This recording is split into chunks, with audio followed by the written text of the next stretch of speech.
China, a country the size of Europe, with every kind of landscape.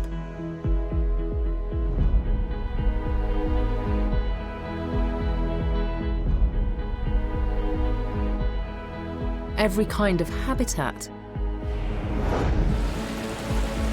every kind of climate, and where animals of many different types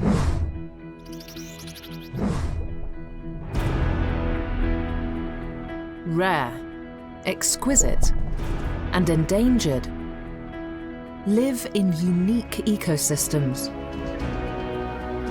in remote isolation, and alongside people. But today, both these habitats and the extraordinary species who live within them are increasingly faced with challenges.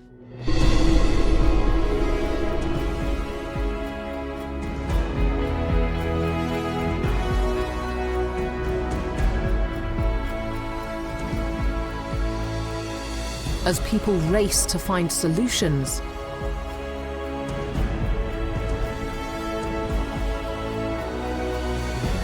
to preserve China's wild beauty.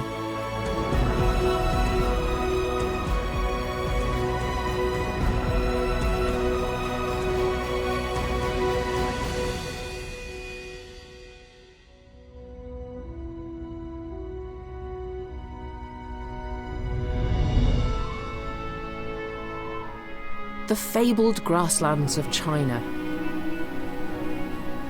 They carpet over 1/3 of the country,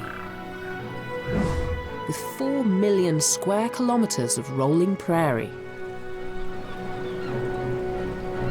Grasslands are so varied, you find them at contrasting altitudes and climates.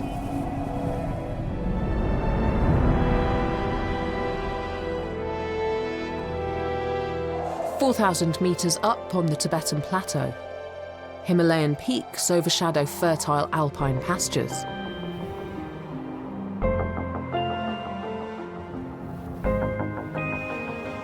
In China's low-lying Great West, grasslands gradually give way to sand.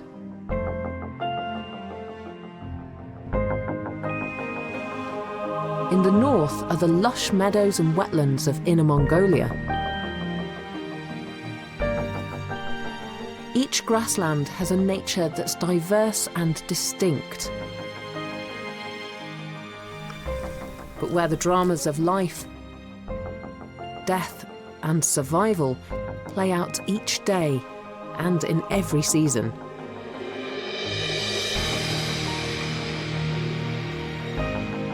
This is an ecosystem where wildlife shares its home with humans, nomads and farmers,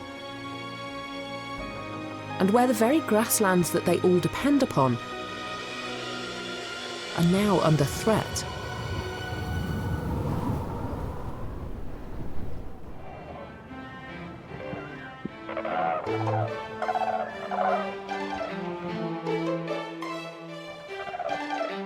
Springtime in eastern Inner Mongolia. The snows have melted and the new grass is beginning to grow. A flock of demoiselle cranes are returning to their northern breeding ground.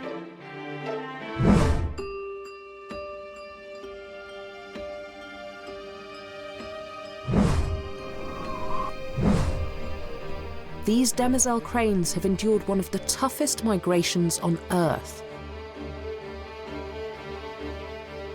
They've flown 8,000 kilometers from India. They've crossed the mighty Himalayas and the high Tibetan Plateau, heading for these northern prairies.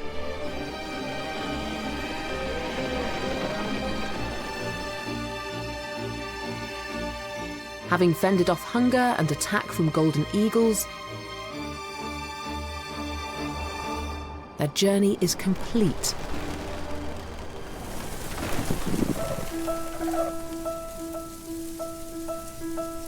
And finally, they land here, on the Shilingwala grasslands of Inner Mongolia.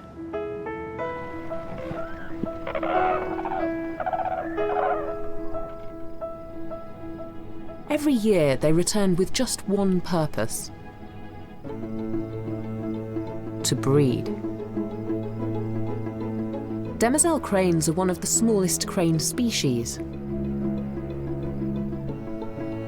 Their black head sports 2 white stripes made up of longer plumes, and a grey beak with an orange tip.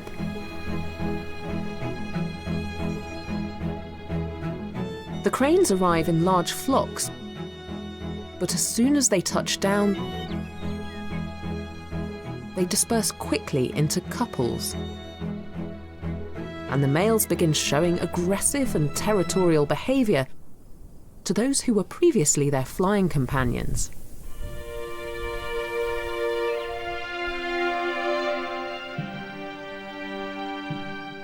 This male and female are monogamous and will stay together for life.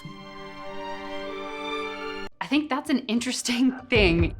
This one piece will make 52 layers. Watch on mobile devices or the big screen. All for free. No subscription required.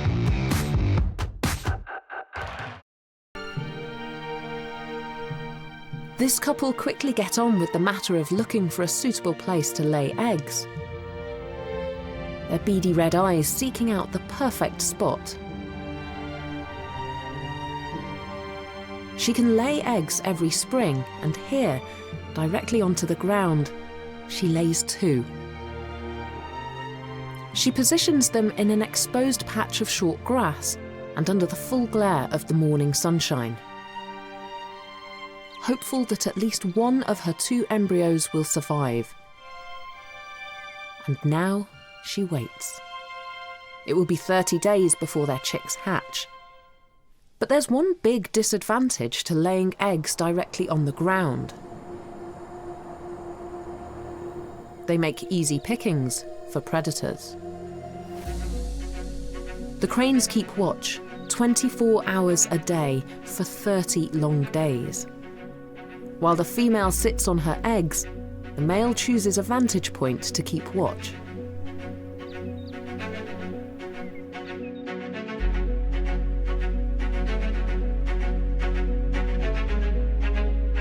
As the fox gets closer, the birds alert each other to the danger with sharp warning cries.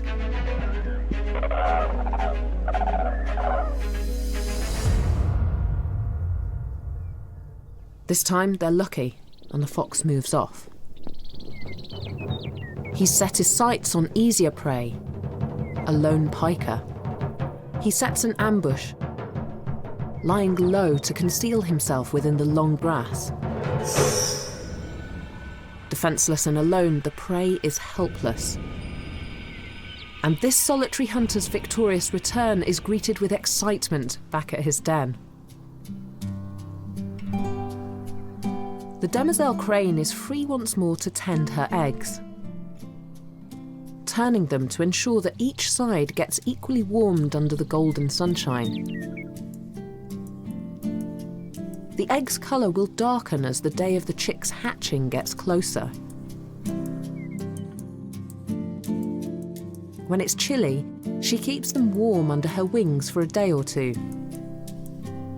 When night falls, they take turns to sit on their offspring, brooding. A constant temperature is needed for the embryos to develop, and both the male and female incubate their eggs, trading places every 2 hours, through good weather and bad.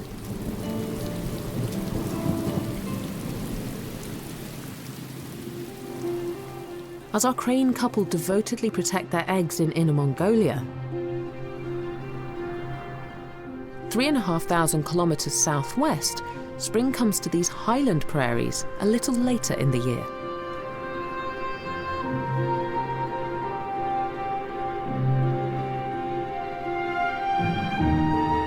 This is the Tibetan Plateau, also grassland.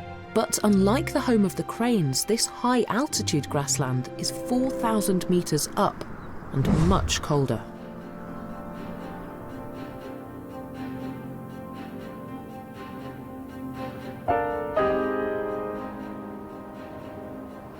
Every season is harsh, with frequent strong winds. Humans move across this area with their flocks of sheep and yaks. They share the plateau with wildlife of all kinds. All have developed in their different ways to life on these very high grasslands, even thriving.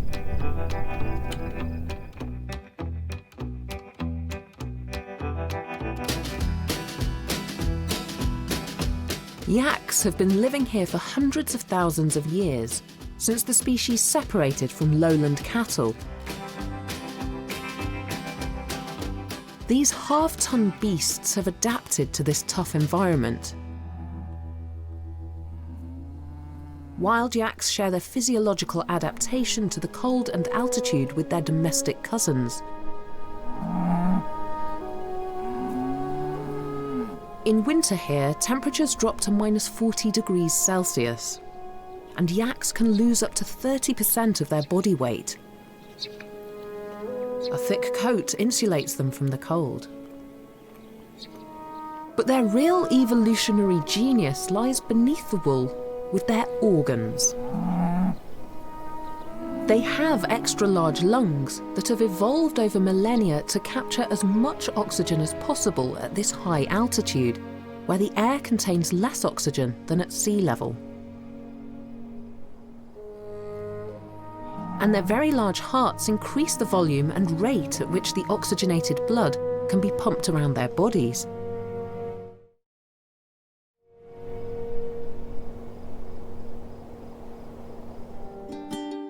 It's an April morning. A Manul couple emerge from the rocks they live in. They have the thickest fur of all cats, which serves as good protection from frostbite in this extreme landscape. And their short limbs and especially small ears combat the high winds that frequently whip this prairie.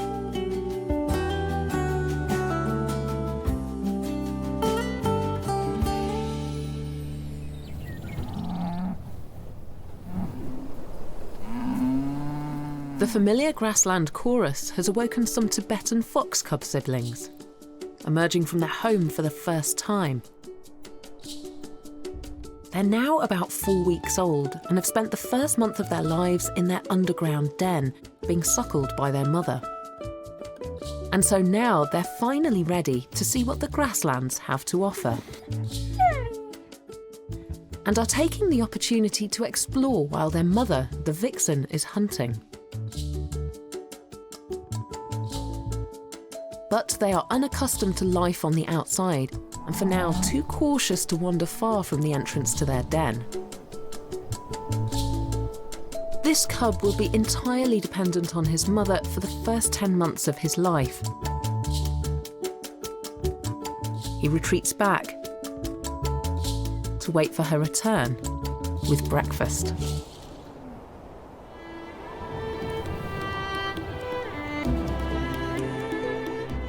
Plucky piker emerges from his burrow. Small and seemingly insignificant, these mammals, most closely related to the rabbit, help maintain the whole ecosystem high up on this prairie. It rarely rains on the Tibetan Plateau, but when it does, the rains are fierce and heavy. In such dry, cold terrain, flash floods could devastate the environment, sliding over the impervious land without any absorption. But the millions of pika who live here have created an underground network of burrows that effectively act as sponges, absorbing the water. Despite holding together the very ecology of the plateau,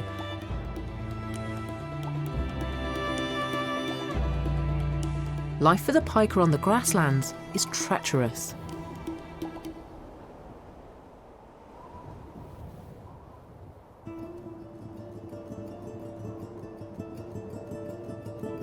They're near the very bottom of the food chain.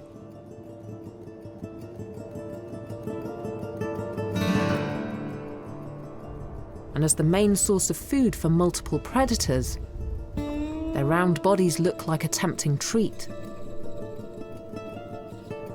With the females giving birth to up to 13 young, sometimes 5 times a year, there are more than enough to feed the demand.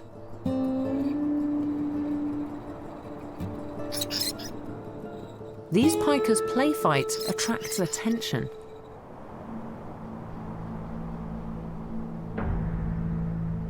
Two steppe eagles take flight.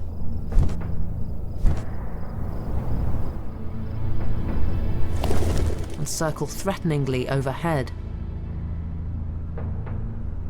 They use minimal wing flapping, instead riding on thermals and updrafts created by the landscape. Their young, just days old, wait with anticipation back in their nest. Usually for the first 2 weeks, only the father hunts, but these chicks are hungry, feeding around every couple of hours, so both parents are out, scouring the grasslands below. And they're ready to dive at speeds of up to 200 kilometers an hour if they spot a catch. But the mother won't stay away from her nest for long, as her bright white eaglets are now exposed to their own predators. Other raptors intent on feeding their own precious young. They will stay in this nest for 60 days. And over the course of 3 months will grow the feathers needed for flight, 7,000 of them, slowly transforming their bodies from white down to the light brown of their parents. Their feathers, talons and beak will grow throughout their entire life. Their mother hasn't managed to catch anything or find any carcass, and returns to the nest empty-handed. But she's got another important job to do. The sun has nearly reached its height and could harm her young chicks.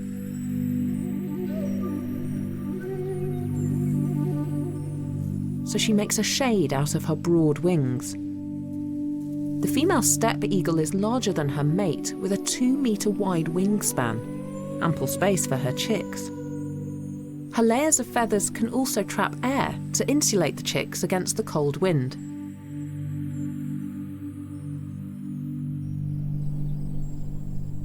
To keep up its strength and to stay warm and protected in low temperatures, this pika will eat 50% of its body weight in food each day. He even eats his fecal matter, storing it in his burrows, a second chance to absorb the nutrients. But such constant consumption means exposing himself to dangers while foraging.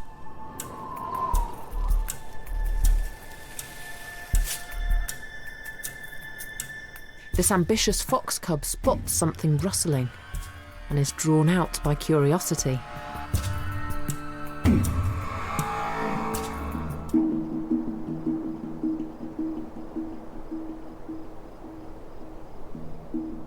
Pika employ lookouts to ensure good odds for survival. The lookout sends a warning signal, a distinct high-pitched cry that says danger is imminent. He is one of several pikas positioned on raised mounds, keeping watch over the wide expanse of grasslands while their friends risk their lives to collect food. Never straying more than 20 meters from his burrow, the race is on to get underground.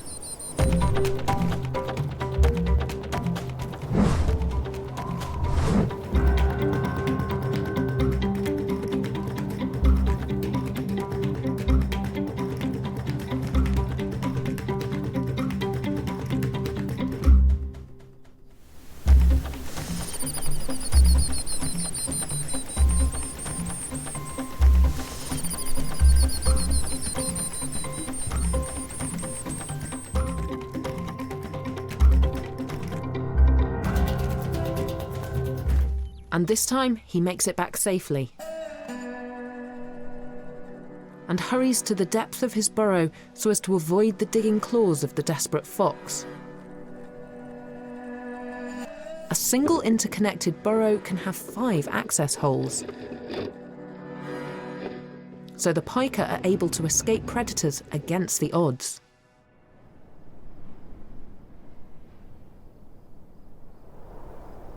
While one cub practices hunting, without success this time, one of his brothers explores another intriguing find, common on the plateau: yak dung.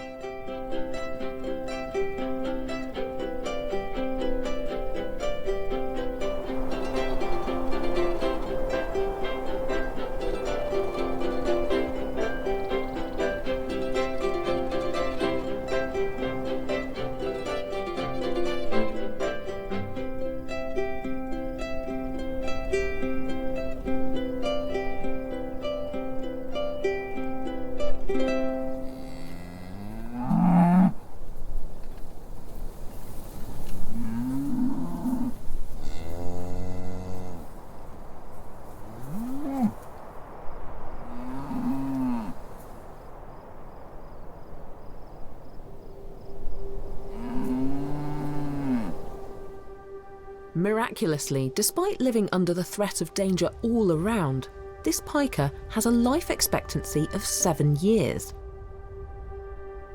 In part due to an unlikely partnership.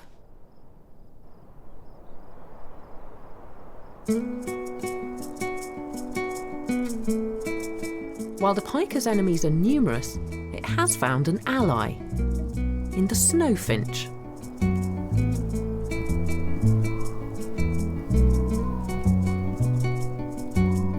A non-migratory high-altitude bird with an elaborate mating dance that resembles a display fight.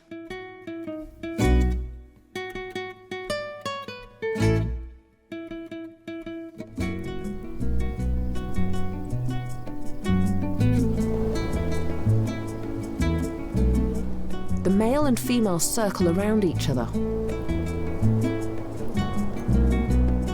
hopping with slow fluttering wings. The male leads, with the female mimicking his every move. Mating partners are decided upon based on this dance. And another male contender steps up.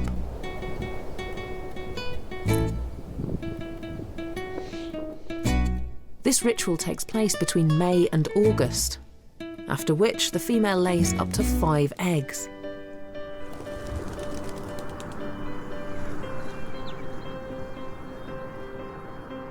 But the permafrost on the plateau means that there are no trees for them to make nests in. And unable to fly more than 10 meters, their options are limited. Birds lay eggs in nests to isolate them and the hatched fledglings from ground-level predators.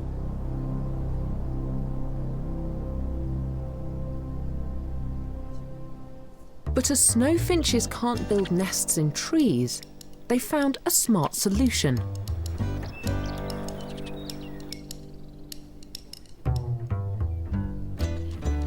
Go underground. They make their nests and lay their eggs among the pika in their underground burrows. It's a system that suits them both. The snowfinches get a safe place for their chicks, and the pika get more sets of eyes on the lookout for predators. For the snowfinches share many enemies with the pika.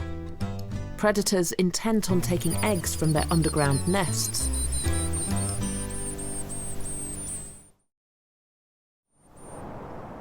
The pika has evaded fox and buzzard, but her success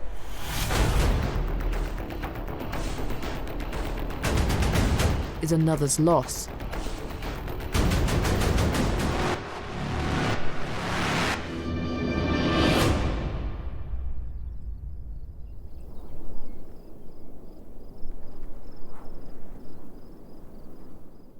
buzzards here have found a different solution to the lack of trees for their nests.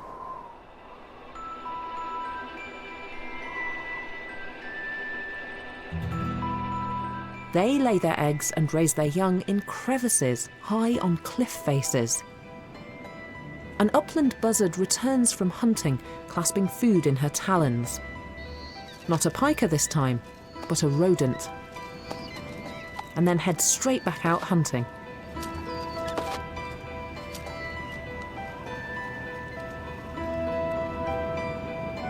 Her strongest devours the rat in one go, while her youngest is still waiting for its turn. Their mother can store food for several hours in her enlarged esophagus, known as a crop.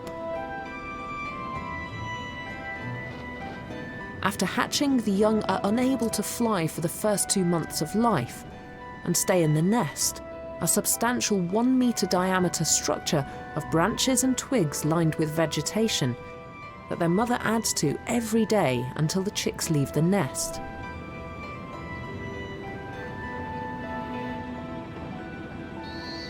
She's also used man-made materials, like plastic and cotton rags that she's found, to build her nest. While the mother is out hunting, her chicks undertake the essential first step in learning to fly. They already have most of their flight feathers, with just some soft down remaining, and are soon due to fly the nest at 45 days old.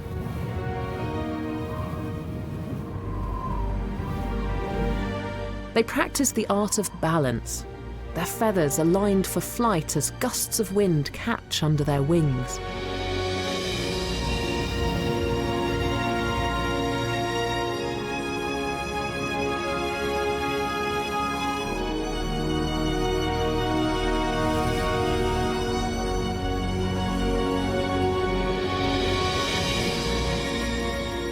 They only get one chance at their first flight, which will have to wait for a few more weeks.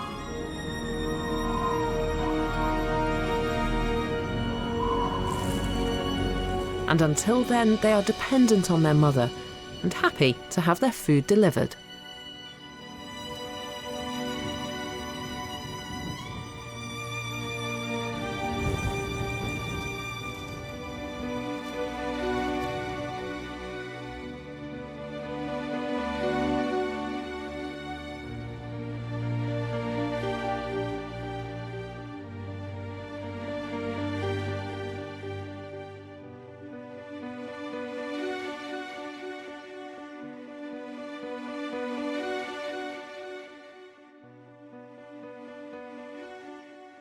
Wildlife and domesticated herds live side by side up here on the high grasslands. Even though it's spring, a sudden drop in temperature is making life even tougher for everyone.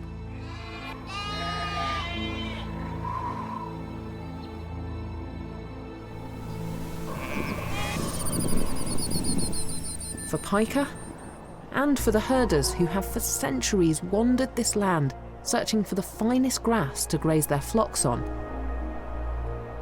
The air in this region is always in motion. Snow can cover the plateau here for 7 months of the year, and this snowfall is beginning to settle. As temperatures plummet, a nomad races against the clock to ensure her flock have enough food throughout the cold spell.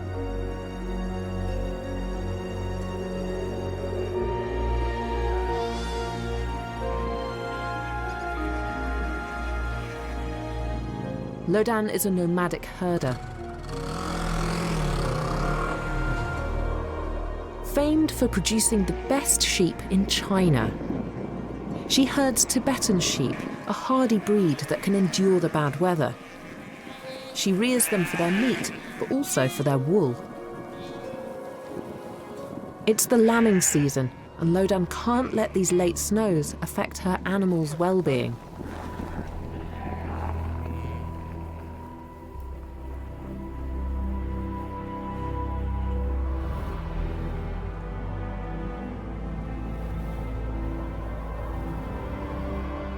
She covers the ground with grass to prevent a frost and ensure some food for her flock.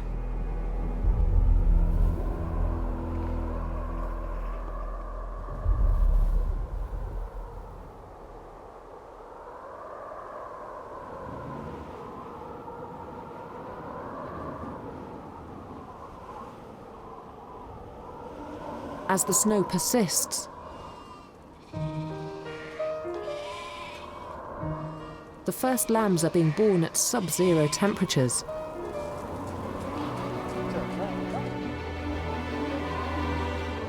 But Tibetan sheep are tough, and combined with the nomads' expertise in caring for them and rearing them, most will survive to taste their first bites of grass.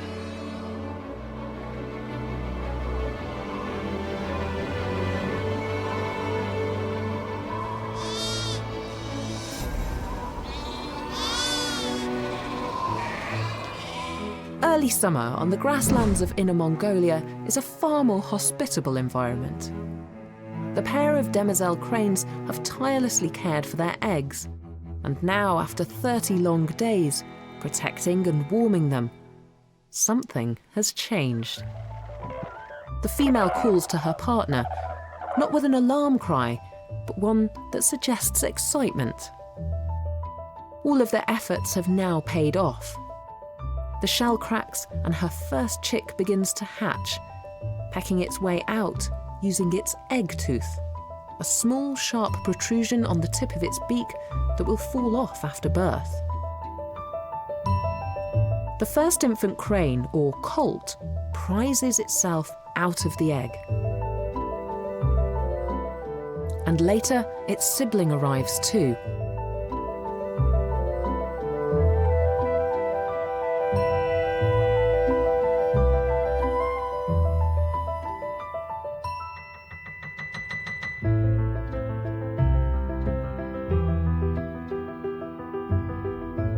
Once they've acclimatized to life on the outside, their training begins.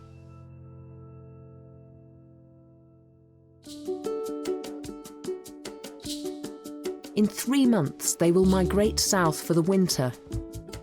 And before then, they need to acquire many skills. But for now, they practice the basics, like walking and running. Cranes typically run into the wind to achieve the lift necessary for flight.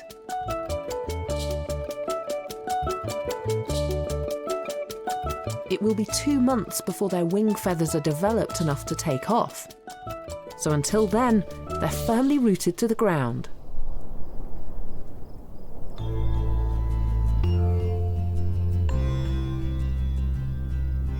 Infant cranes, colts, aren't born with distinctively long legs. These come with age.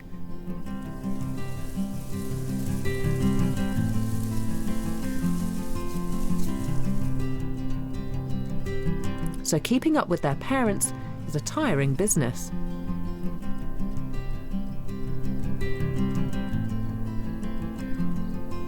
This morning, they're looking for food.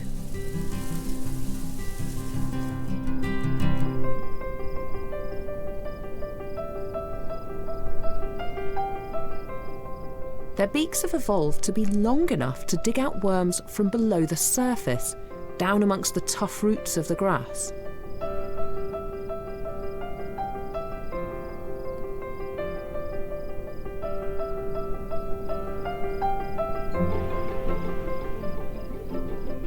A bit of competition is needed to get the colts moving. Who can get the worm first?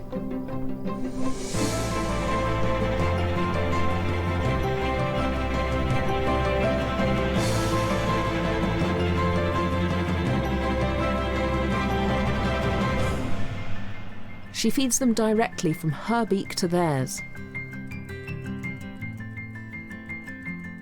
Sibling rivalry can be a great motivator.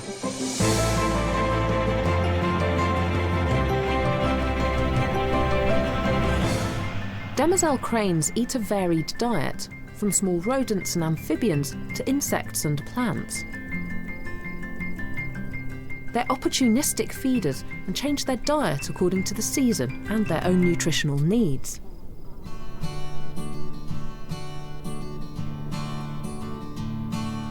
The fledglings can now flaunt their long necks, varying the sound of the cries they make and increasing their communication skills by lengthening and positioning their trachea.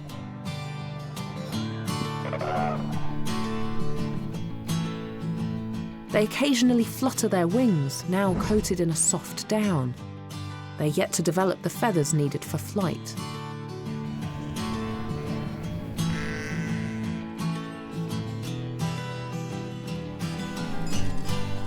When the summer ends, they will embark on an epic journey south to India.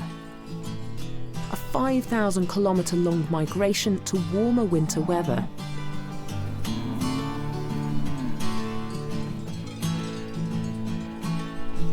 This will be the last journey the colts will make with their parents.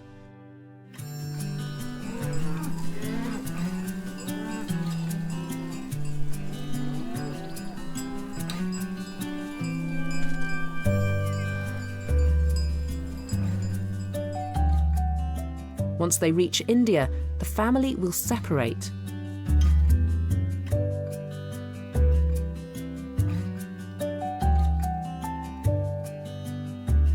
The parents will stick together, but the colts will be on their own and will have to fend for themselves. So for now, they all enjoy a little family time.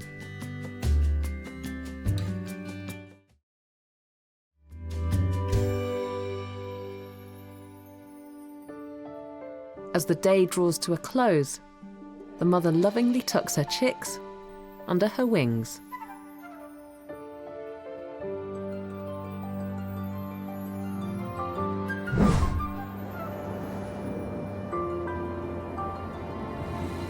It's high summer on the grasslands of central Mongolia, and temperatures soar well into the 30s. Here in the Hunshan Desert, the rising of the Gaoga-Sertai River has created a unique and magical habitat.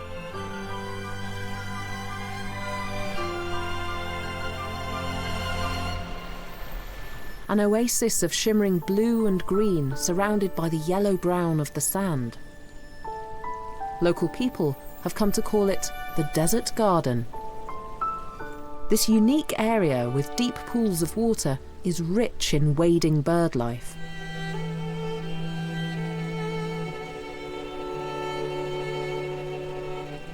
Statue-like herons loom above the water, waiting to pounce on a passing fish.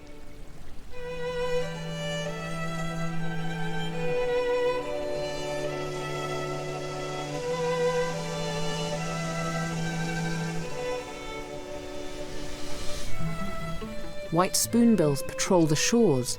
They feed with elegant sideward sweeps.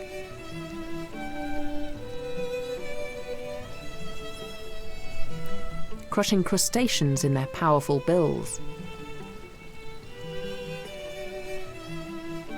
A black-winged stilt creeps about in the shallow water. This one's red legs show that it has reached maturity.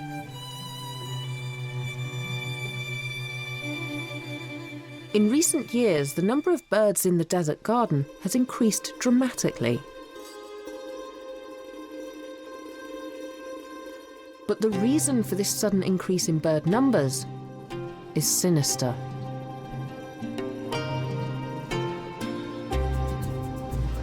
"10 kilometers away is Major Chaganor.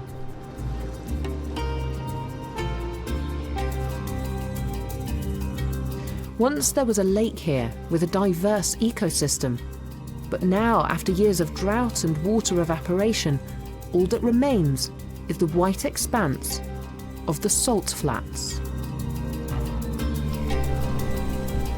The wading birds may have found water elsewhere and fled to the desert garden and other regions of Inner Mongolia's grasslands. But for the nomads who call this region home, the disappearance of the lake is a major problem.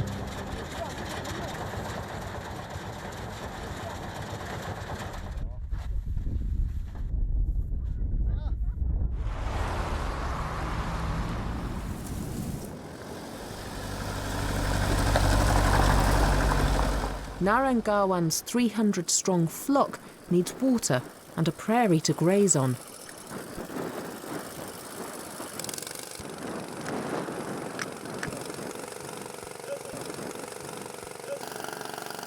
Both now are in very short supply. But even more worryingly, the grass in this grassland is struggling to survive. And without its long sheaves of grass acting as a barrier to wind-blown sand,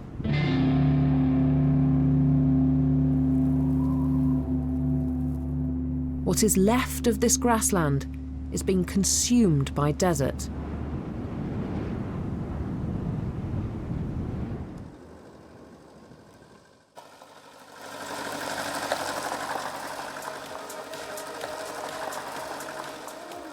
Finding a meadow to pitch a yurt and feed the flock is becoming very hard.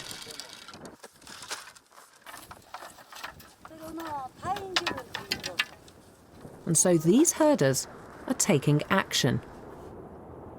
They're trying to reverse the desertification that they see all around them, to save their traditions and livestock. The natural order dictates that as the survival of some creatures is threatened by changing habitat and they're pushed out or die off, others step in and thrive. With the emergence of this hostile environment, the desert lizard is king. Its densely overlapping scales reduce water evaporation. Air flows through its lungs in just one direction, most efficiently extracting oxygen from the air. And the desert lizard can also adapt its colour to become lighter as temperatures rise. It reflects more sunlight, and so keeps it cooler. This amphibian is relishing the changing landscape and is fast colonising this desert, breeding at a great rate.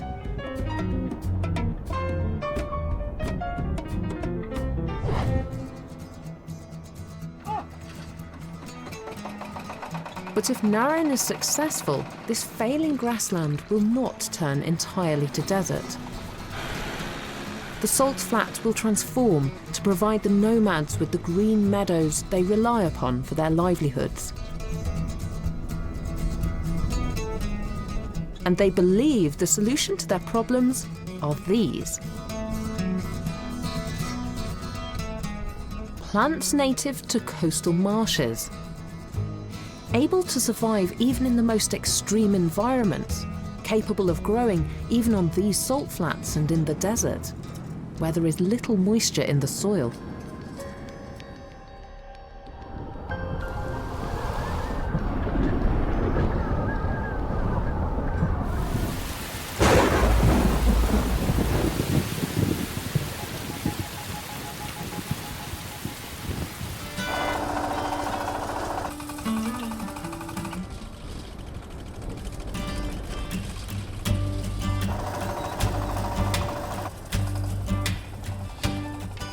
Every year between spring and summer, they plant thousands of seeds across former grassland.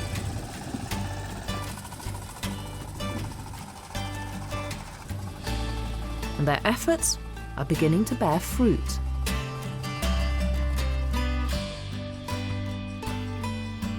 Last summer, this field was barren.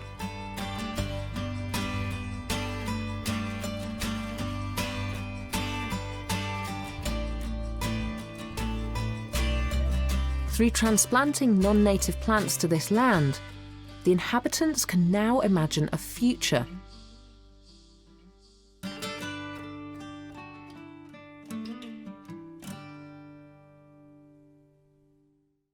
With the very food that their sheep eat also acting as a barrier to sand blowing down from the desert.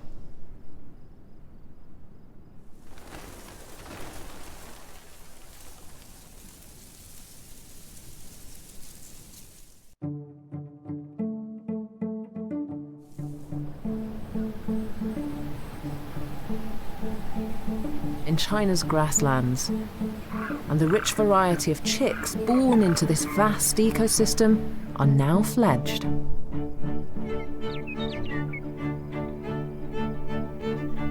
The young buzzards on the Tibetan Plateau strut on their grasslands. Their white markings and feather tips are a reminder that they are still young. Now able to extend their wings 2 meters wide as they take up their position in the sky. In Inner Mongolia, the demoiselle crane colts are now fully fledged. Soon they will embark on their mighty 5-week flight to India. Migration brings out the sociable side of the crane. And the solitary family of 4 joins up with other families until a group of 200 or more has been formed. And it's finally time to bid farewell to the plains where they were hatched and raised. They test the air currents and wind direction. They wait for the sun to be in the right position. They watch for the all clear. And they are off.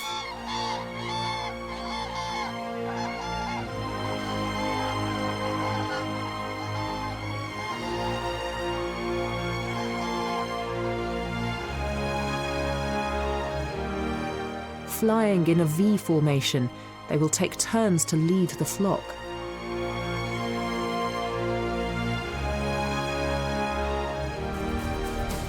As this is their first flight, on this journey the young cranes will not take a turn at the helm. Their parents will.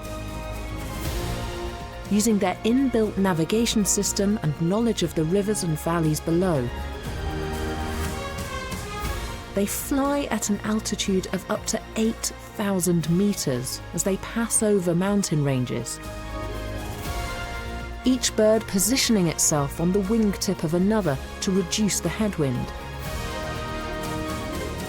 They fly as all cranes do, with their necks and legs extended in a perfect straight line, matching the rhythm of their wing beats to perfectly benefit from one another's updraft.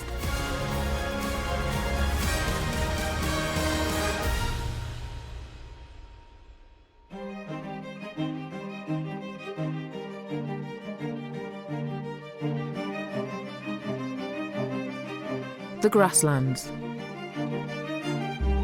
An area of China as varied in landscapes as it is in species. Everyone dependent on the grass for food, cover, and livelihood. Some permanent inhabitants, others seasonal visitors.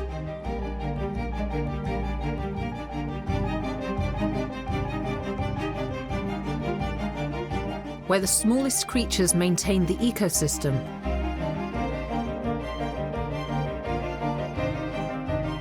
and the largest beasts adapt to the harsh climate.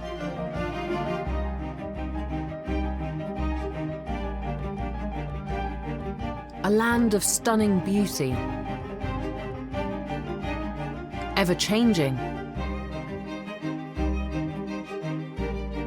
From season to season, and stretching unbroken to the horizon.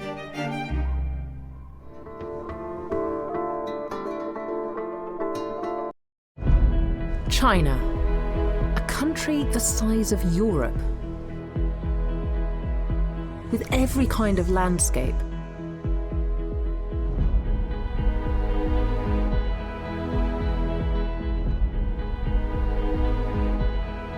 Every kind of habitat.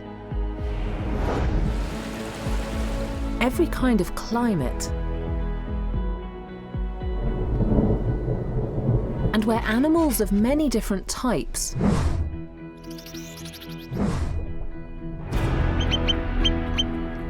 rare, exquisite, and endangered live in unique ecosystems, in remote isolation, and alongside people. But today, both these habitats and the extraordinary species who live within them are increasingly faced with challenges.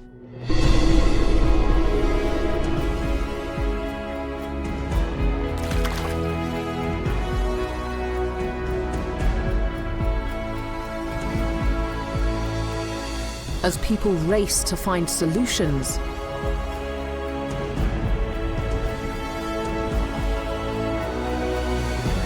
to preserve China's wild beauty.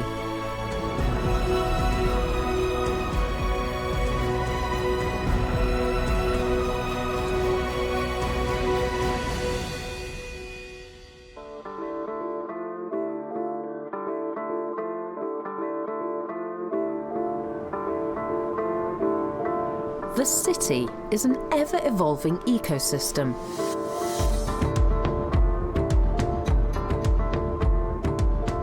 Made by man to meet our every need. And nowhere on our planet has such rapid and widespread urban development ever been seen as here and now in China.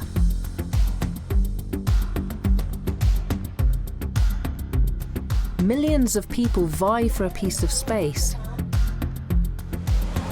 in cities where infrastructure is shaped by tradition, landscape,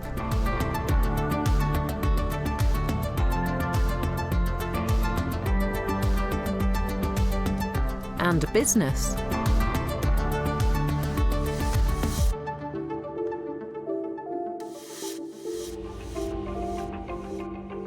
But we were not the original inhabitants of this land. While vertical cities grow ever taller and people live in more densely packed quarters, the natural world all around us, at ground level and amongst the towering skyscrapers, is fighting for survival,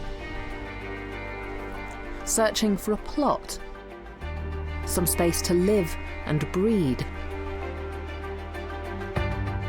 Full of dramas and relationships, adapting to their ever-changing habitat, evolving new collective behaviours, while living side by side with us in a relationship that is sometimes harmonious and at other times frustrating.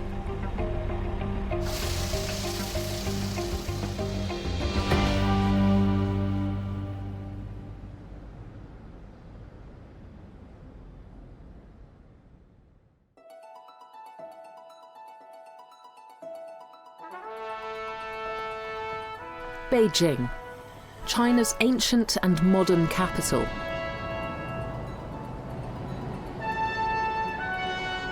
This city's construction began more than 3,000 years ago.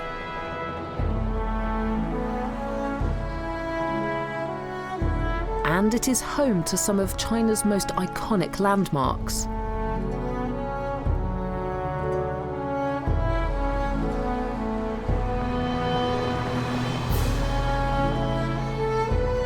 Here at the Temple of Heaven, emperors came for centuries to ask their gods for abundant harvests.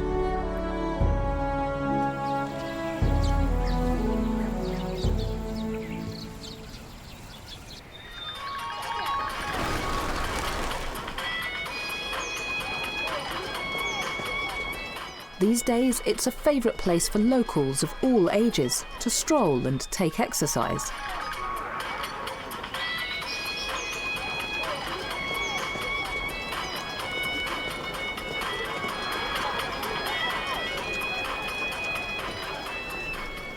Every day from dawn to dusk, it's bustling with visitors. But what few of them realise is that just metres from where they are relaxing, intense dramas of life and survival are going on amongst the full-time residents of the park.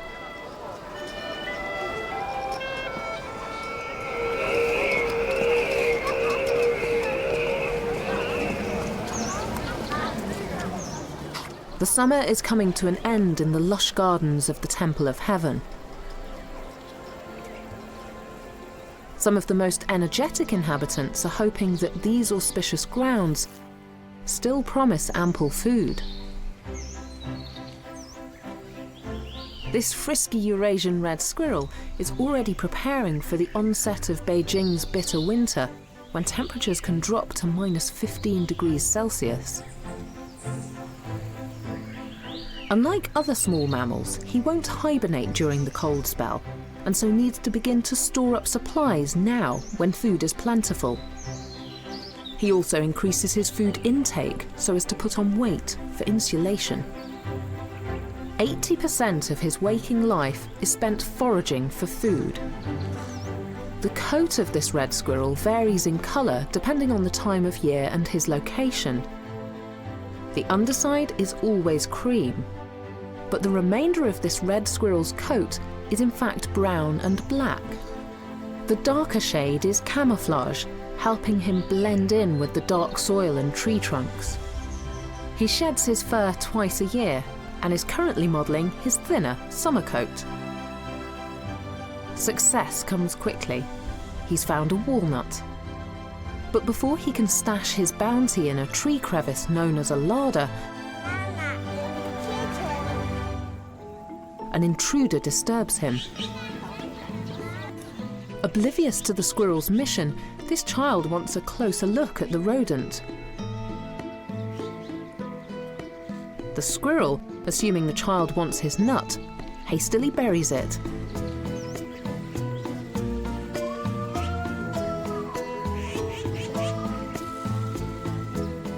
And runs for cover.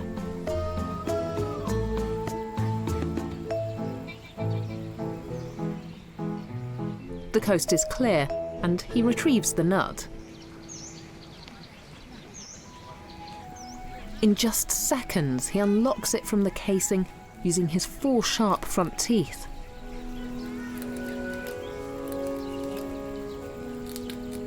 His teeth will grow throughout his life to ensure that they don't wear down to nubs from gnawing on hard nuts. He hides his nut in pre-dug shallow pits called middens. He needs to cover it well with leaves, as a well-known thief is on the prowl, a magpie, and he likes nuts. But magpies have also been known to eat small mammals. So after concealing his walnut, the squirrel also makes himself scarce.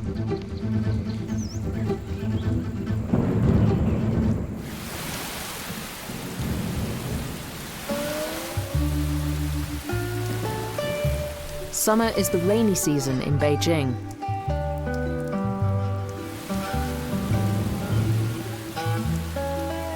And a sudden downpour brings out a host of creatures. But heading out into the open can be a risky business. The common sparrow, a social bird with a strong sense of community. This scout has been sent to find food and sends word back. Petite in stature, the sparrow's strength lies in their numbers. But they are timid birds and quickly give up their hunting ground when they hear a hoopoe approach. So named because of its distinctive call. She is a solitary forager feeding on the ground, using her sharp beak to dig through the vegetation for the bugs that have come out in the rain. This iconic bird is depicted throughout history in art, adorning the walls of ancient Egyptian temples. Our fascination is perhaps sparked by her fan-like crest, which she raises when excited.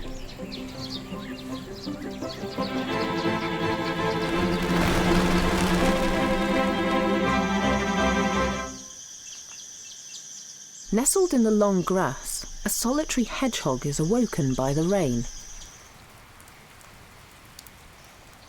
and a certain scent. His attention quickly turns to dinner.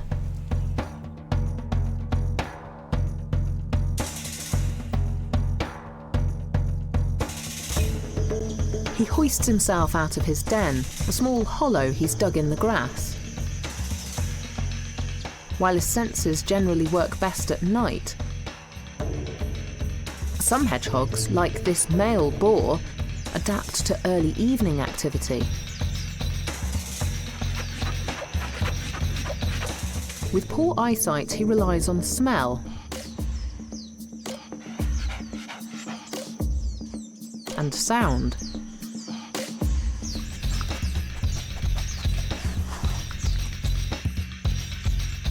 He can even detect insects 7 centimetres underground. And he has caught a scent. As he meanders through the grass, sniffing for worms, he lets out a pig-like grunt, hence the hog in his name, Hedgehog.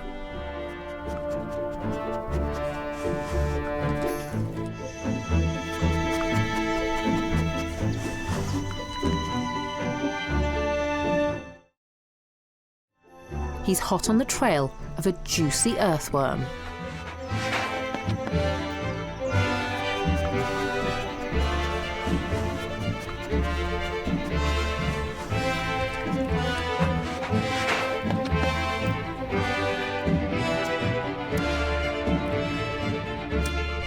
Because of their appetite for insects, hedgehogs are a powerful form of pest control, and gardeners throughout this city love them.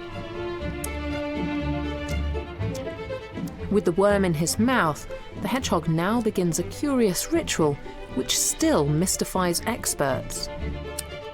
It's called self-anointing.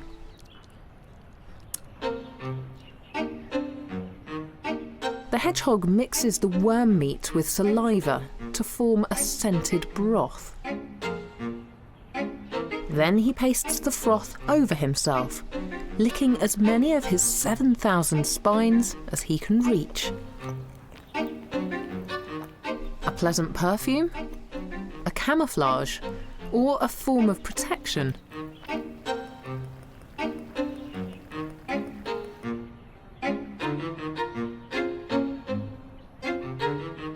The purpose of this act is entirely unknown and remains the hedgehog's secret. And with the self-anointing complete, he returns for second helpings.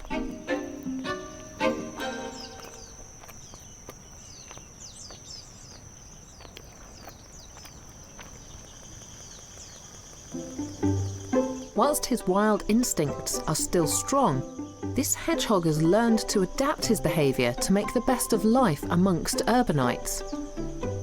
And he's seen an opportunity. Sprinting off at a sprightly 5 kilometres an hour.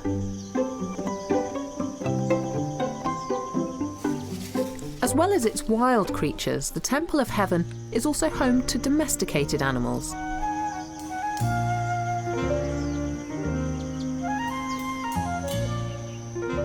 Cats.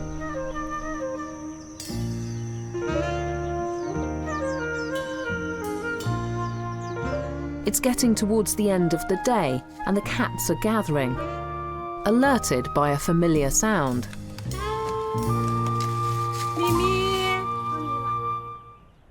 It's their favourite time of the day. Despite the fact the cats are living in this public park, free to roam its grounds and catch their own food, they also get regular meals.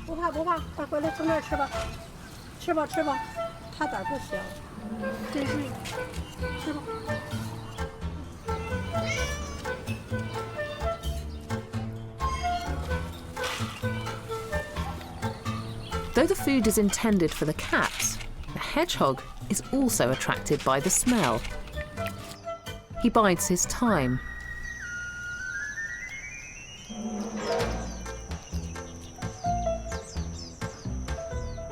He must wait for night to fall and for the cats to leave.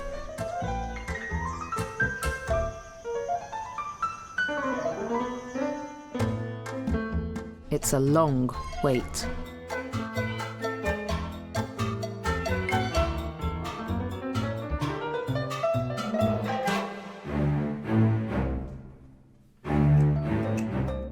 He approaches cautiously through the long grass.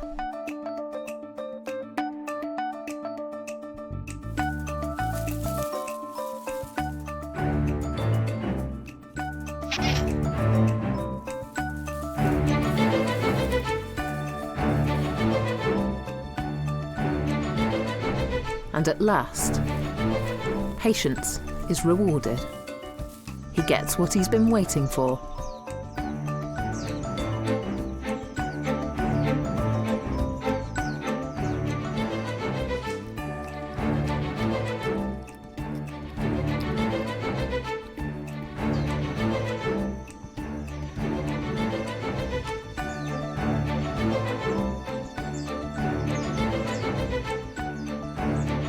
Living amongst people and their domestic pets can have its advantages. And access to plentiful food scraps and cat food has not led this hedgehog to deviate from his nature.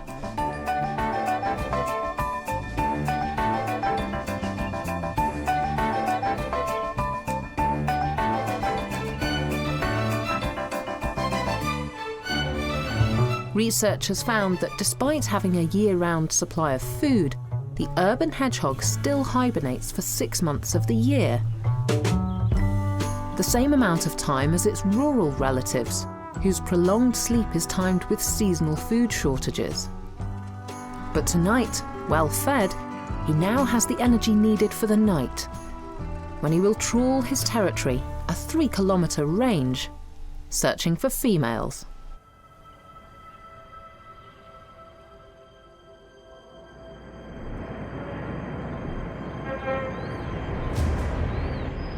(2,200 kilometers southwest of Beijing), the sprawling city of Guiyang stands out in sharp contrast to the karst scenery it jostles against. The limestone geology here is made up of the bones of sea creatures, formed 270 million years ago, when this region was the bottom of a warm tropical sea. And here, nature and man truly live side by side.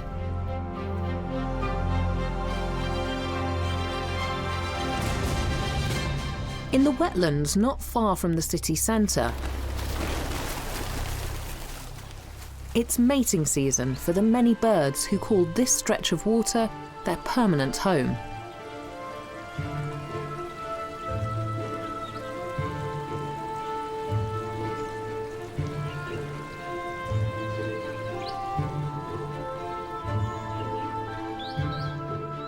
These ample waterways are runoff from the Pearl River,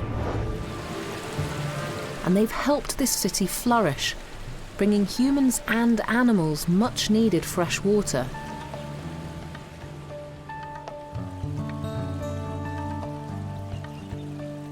These wetlands are like nature's kidneys. They purify the water. They also protect the city from floods and the land from drought. And they cool air down when it's very hot in summer. An egret on the banks of the river patrols the water's edge.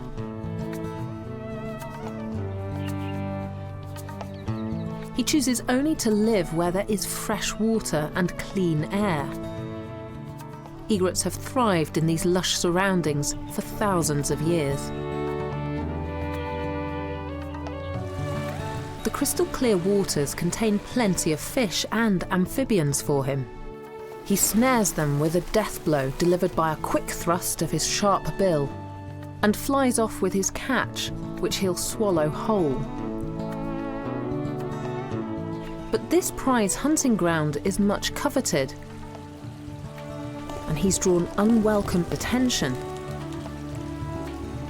Other egrets are trying to move into his territory, and some even challenge him for the spot.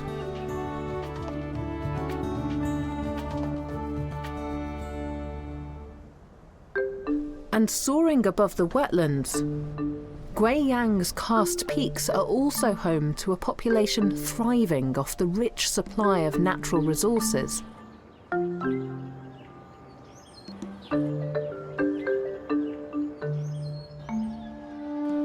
The rhesus macaques.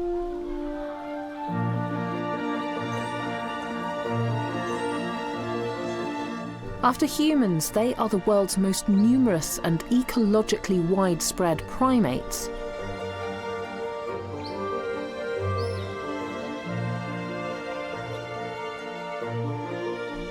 They're experts at surviving and multiplying.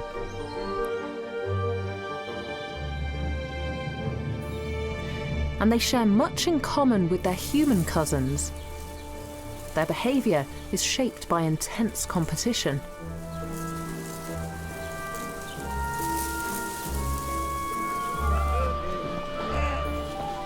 Rhesus macaques live in complex societies.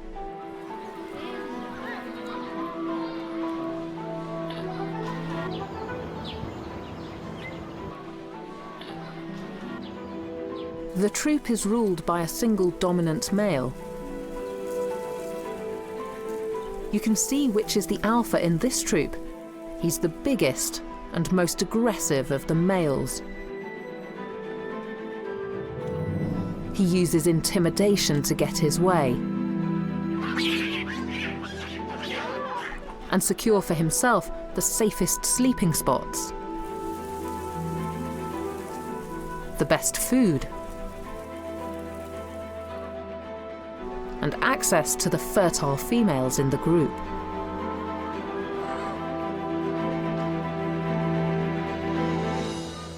Intriguingly, his family of macaques is thriving in close quarters to another species of primate, humans.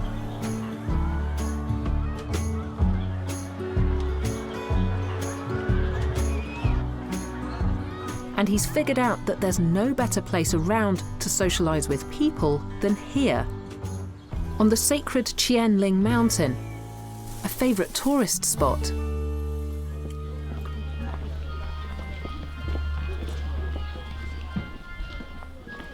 It's Chinese New Year, and 100,000 Guiyang residents come in pilgrimage up this mountain. They gather firewood in the belief that this act will bring them good fortune and wealth. They offer thanks at the Zen Buddhist Hongfu temple. But the star attraction are the king monkey's macaques. And they know how to work the crowds. They prosper on this mountain because of man, choosing to live in close proximity to the city's tourists. And no day is more lucrative for the monkeys of Qianling Mountain than today. They hope to feast and enjoy the New Year celebrations as much as the next man. The troop leader, like all macaques, has specialised pouch-like cheeks to ensure that all the excess food he's given or grabs won't go to waste. Nowadays, the majority of his food intake comes from visitors. And there are concerns that through this coexistence, he and the troop he leads could be losing their foraging and gathering skills. Most feed the macaques responsibly: fruit, nuts. Their regular diet in the wild.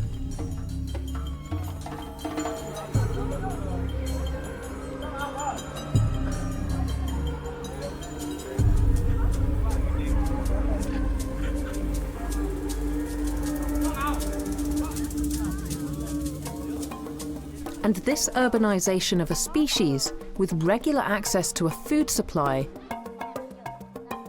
has allowed this population of macaques to expand from 30 to over 600 inhabiting these mountains today.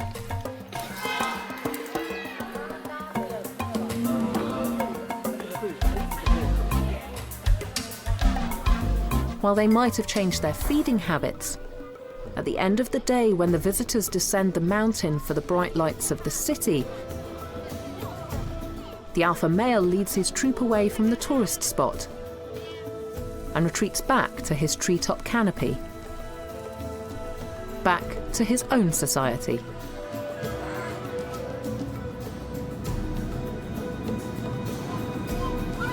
Monkey intelligence has long been studied.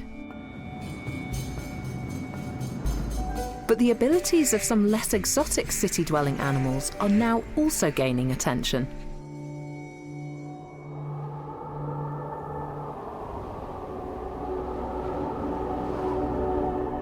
It's winter in Beijing, and temperatures can drop to -15 degrees Celsius.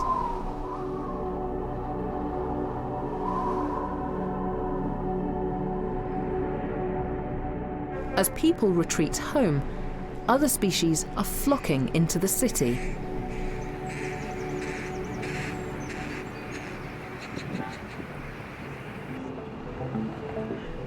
The squawk of carrion crows circling overhead drowns out the city sounds. With a 1-meter wingspan, they glide effortlessly over the skyline. Carrion crows are usually solitary, but they become sociable in winter when they congregate en masse in communal sleeping groups or roosts.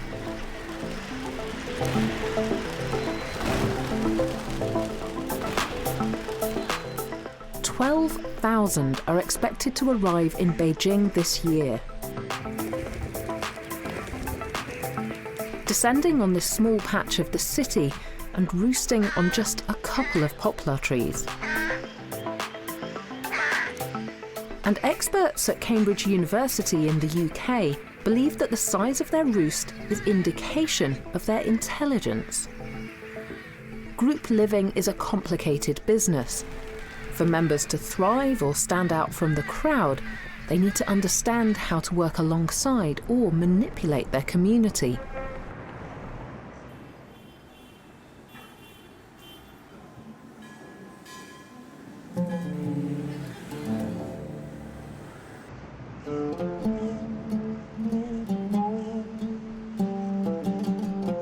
Highly social creatures like dolphins, chimps and humans display great intelligence. And now the same can be said of carrion crows, who experts have found to have unusually large brains for their size.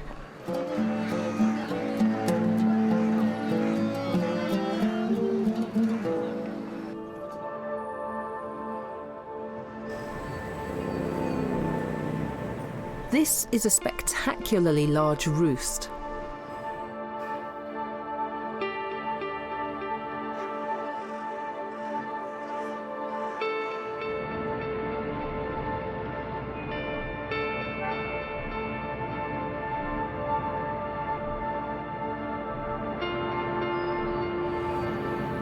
And it's not without its problems for the residents of Beijing,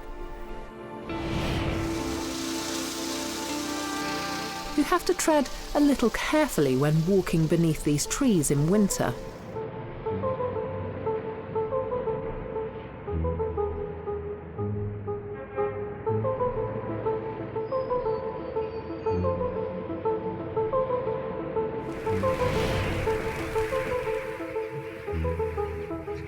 The roost first moved into the city 20 years ago.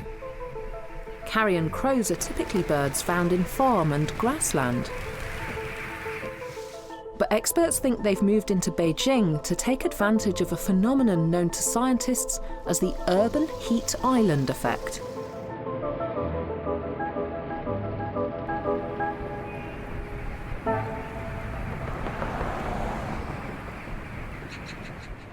There are 20 million people in Beijing, and the cars, air conditioners and other machines used in this developed city give off heat.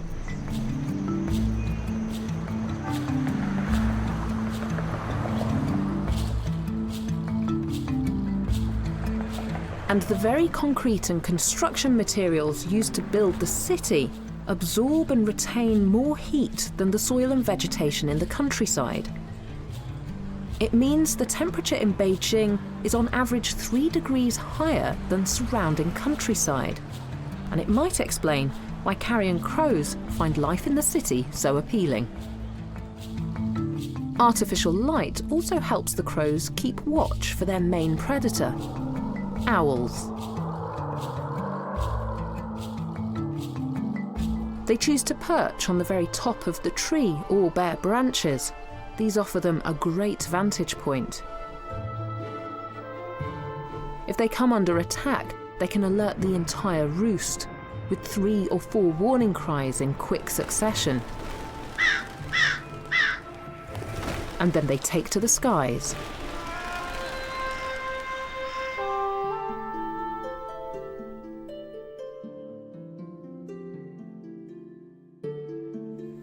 It's an icy winter's morning in Beijing.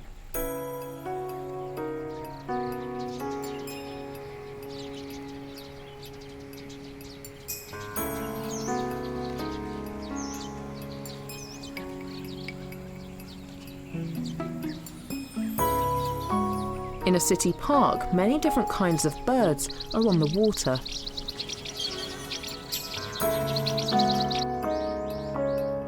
But one determined crow, with a loyal crew in tow, has headed straight for the ice. He is not trying to break through, but is resourceful and cleverly uses the hard surface of the ice to sharpen his beak.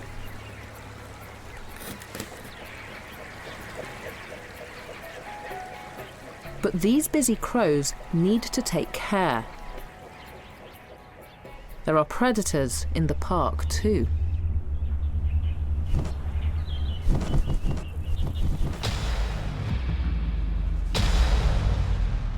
With a now razor-sharp beak, this opportunistic scavenger has a new lease of confidence and has seen a kestrel enjoying a mouse.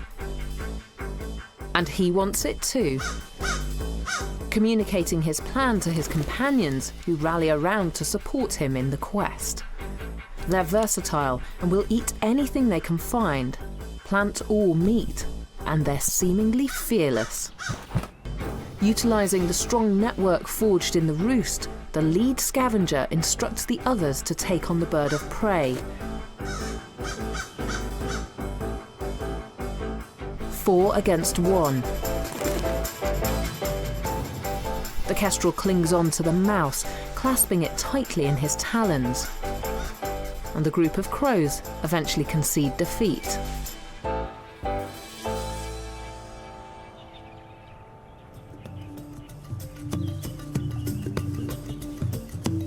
But our tenacious crow has a better idea. Why scavenge when he knows of a permanent source of food? So he redirects the group to Beijing Zoo.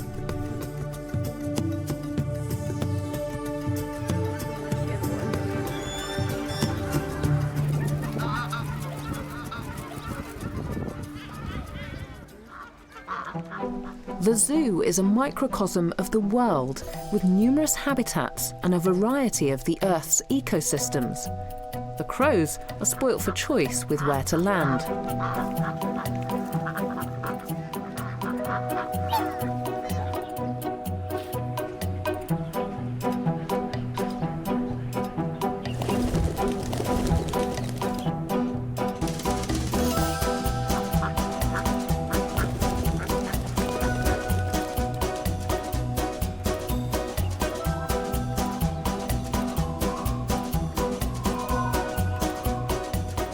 Their arrival coincides perfectly with feeding time, where they get to sample various cuisines. Sneaking into an unattended trough, the group enjoy the African grains in the zebra's feed.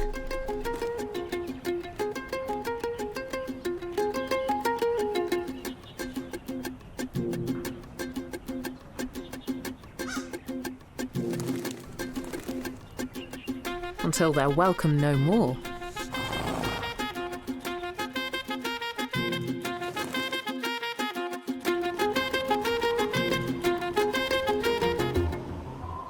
move on to the mites and bugs, living on the deer's antlers.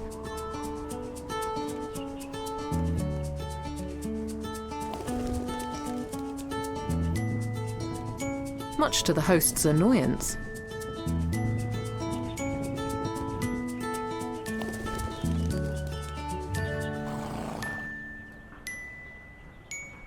An hour before the sun sets, as the temperature begins to drop, our crows head back to the heart of the city, where it's warmest. They are at their noisiest now, circling the skies and regrouping with their flock.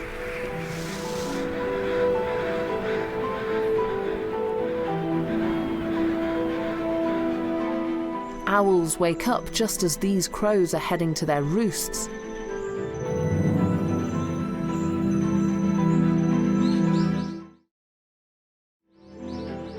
While our crow and his fellows are flourishing and adapting well to life in the city, their main predator, the long-eared owl, is not faring so well. With diminishing woodland, their natural habitat, owls have ventured into Beijing. These nocturnal creatures are attracted to the food chain in the city. There's always something to eat here.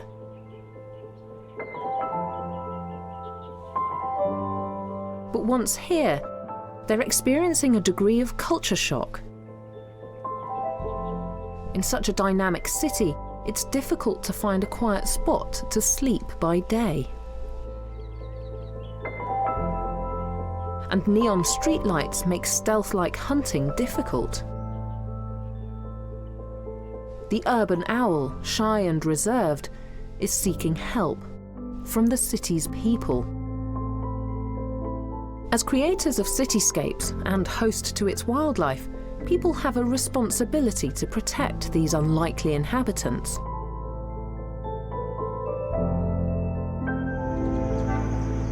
Here at the Raptor Centre in Beijing, they monitor the city's wild owls, kestrels and buzzards, bringing in any that need a little help in adapting to their unnatural surroundings.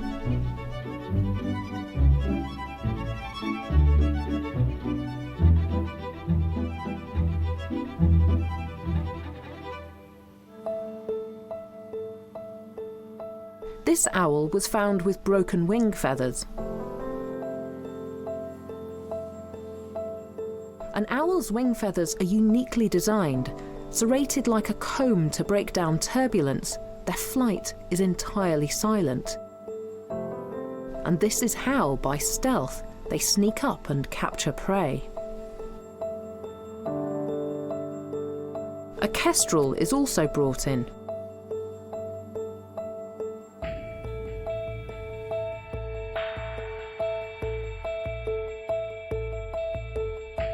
They're sharpening his beak.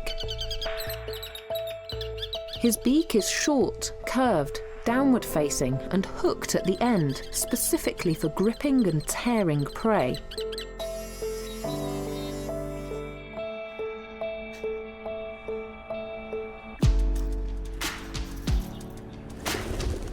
In the wild, birds of prey like this owl sharpen their beaks through crunching the bones of the moles and voles that are their chief food. But in the city, they've been found eating soft, filleted leftovers with no beneficial effect on their beaks, which means they can get overgrown.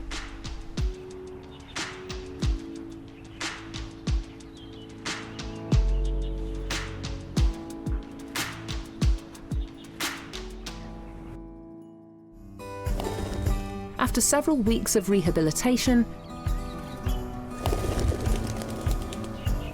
this owl is finally due for release.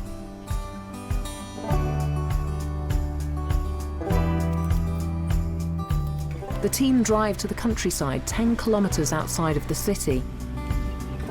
后面就是山，前面就开矿，我觉得就挺好，就不给它放地上。 This is the owl's natural environment. Tonight, the owl will try his luck, once more hunting in the wild.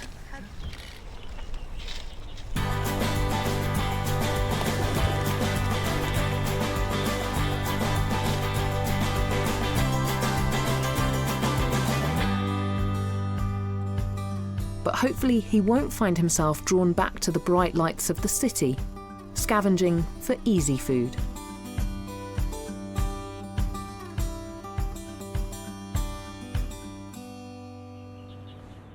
Nanjing, on the eastern side of China, 200 kilometers northwest of Shanghai. Along the mighty Yangtze River. Once China's ancient capital. Throughout their history, the people of Nanjing have paid respect to the environment and integrated it within their city.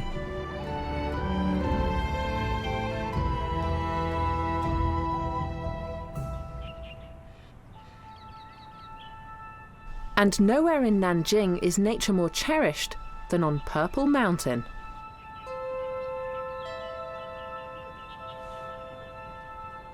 It's thick with trees and home to over 600 plant species.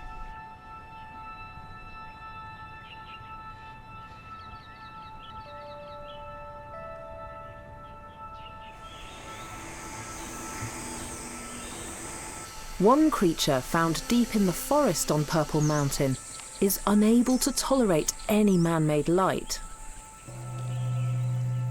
needing total darkness for a nightly spectacle on which the survival of its species depends. Dusk is approaching, and people are flocking to Purple Mountain to behold an awesome sight.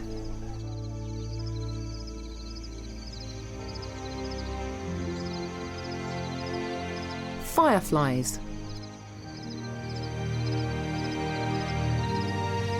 Winged beetles, sending out messages of love.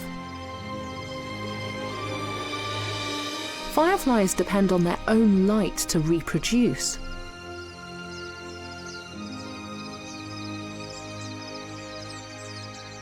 They emit the light from their abdomen, created through a chemical reaction inside their bodies. And reproduction is their sole purpose in life, living only long enough to mate and lay larvae. They have a variety of ways to communicate with mates in courtship. Steady glows, flashing. To the naked eye, the difference between a male and female firefly's light is indistinguishable. But the fireflies are familiar with every subtle difference in the tone, length, rhythm of the streak of light. Male fireflies light up to signal their desire for mates, and willing females, fluent in this coded language, respond to the males with flashes of their own. It seems that female fireflies like a male with a more intense light, and one that flashes faster. But some experts believe that cunning male fireflies can imitate the flashing response of a disinterested female firefly, that way reducing competition.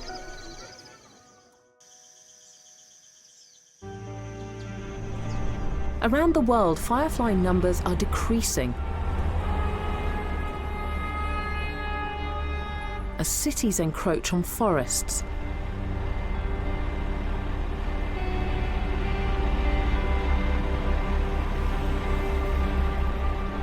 And light pollution reduces the firefly's ability and will to flare up as frequently, which reduces their chance of reproducing.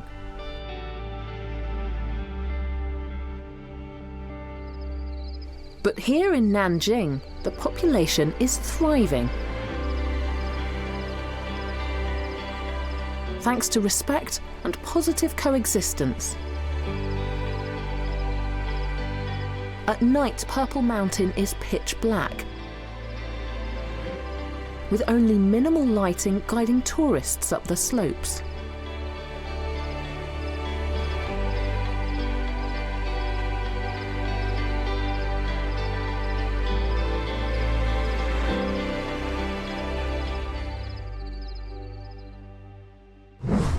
Purple Mountain is a piece of wildness Nanjing City has preserved for itself.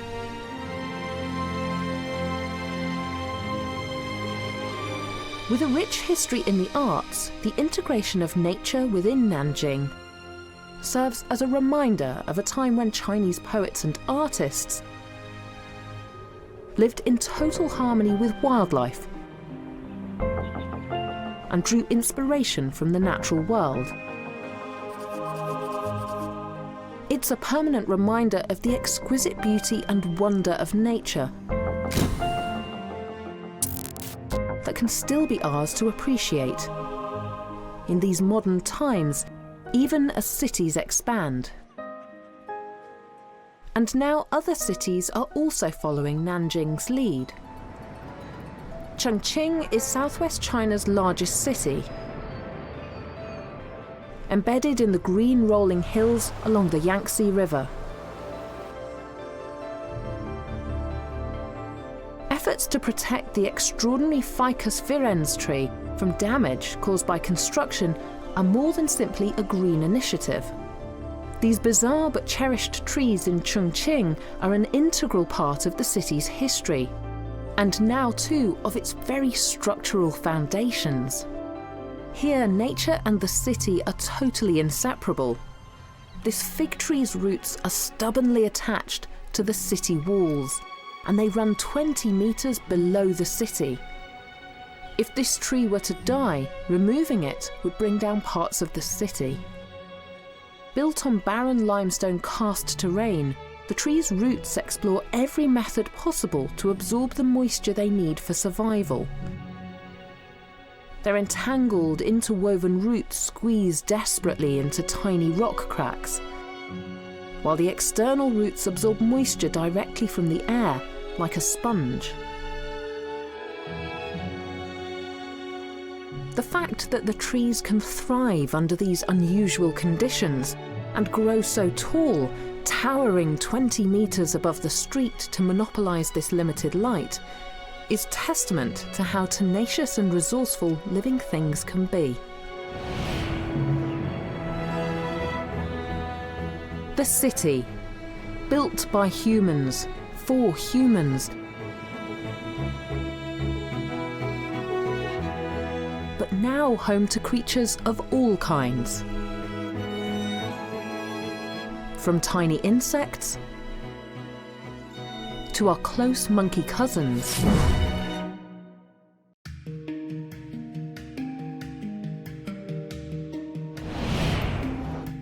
The city is a shared space where all life must find a way to survive and prosper.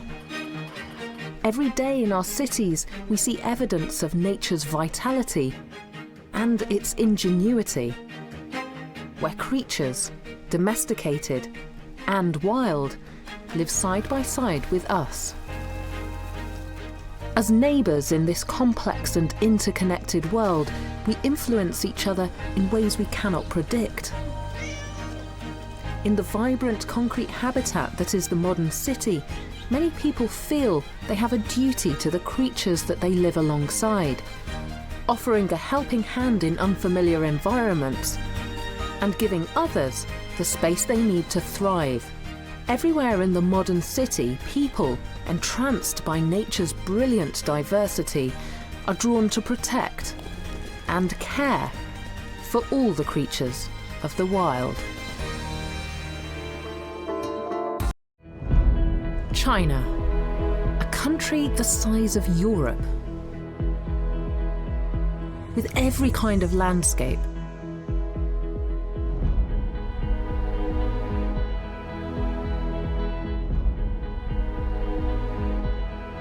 Every kind of habitat, every kind of climate, and where animals of many different types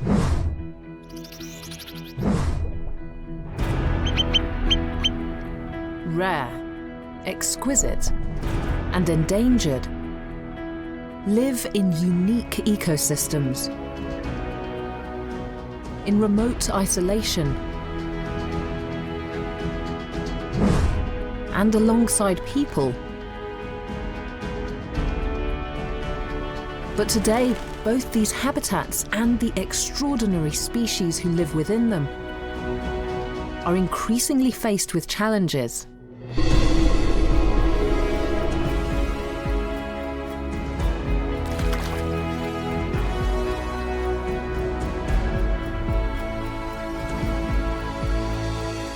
As people race to find solutions,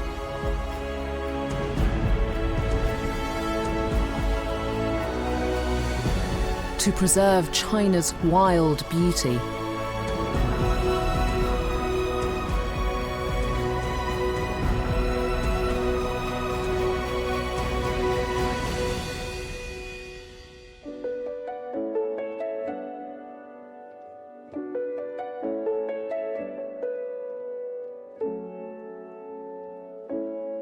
Forest, the largest ecosystem on land.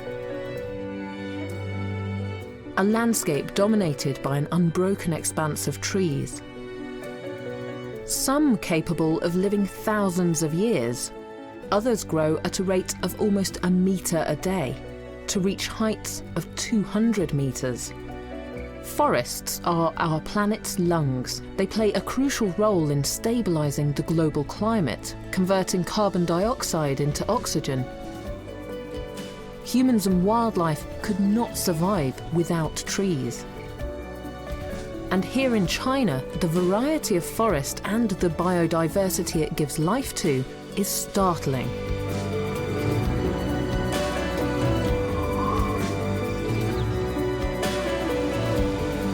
With her swampy rainforest in the south and her towering evergreens in the north, each home to rare species, playing, breeding, and surviving. Above the treetops, under the camouflage of the canopy, and on the forest floor, crossing the entire expanse of China.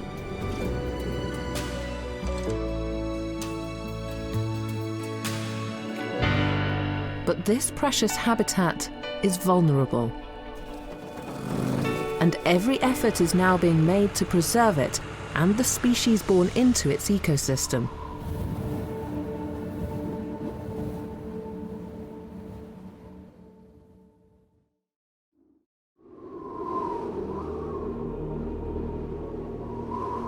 Winter in the far north of China. The forest floor is blanketed in a thick layer of beautiful snow, concealing all ground vegetation. It's a challenging time to find food.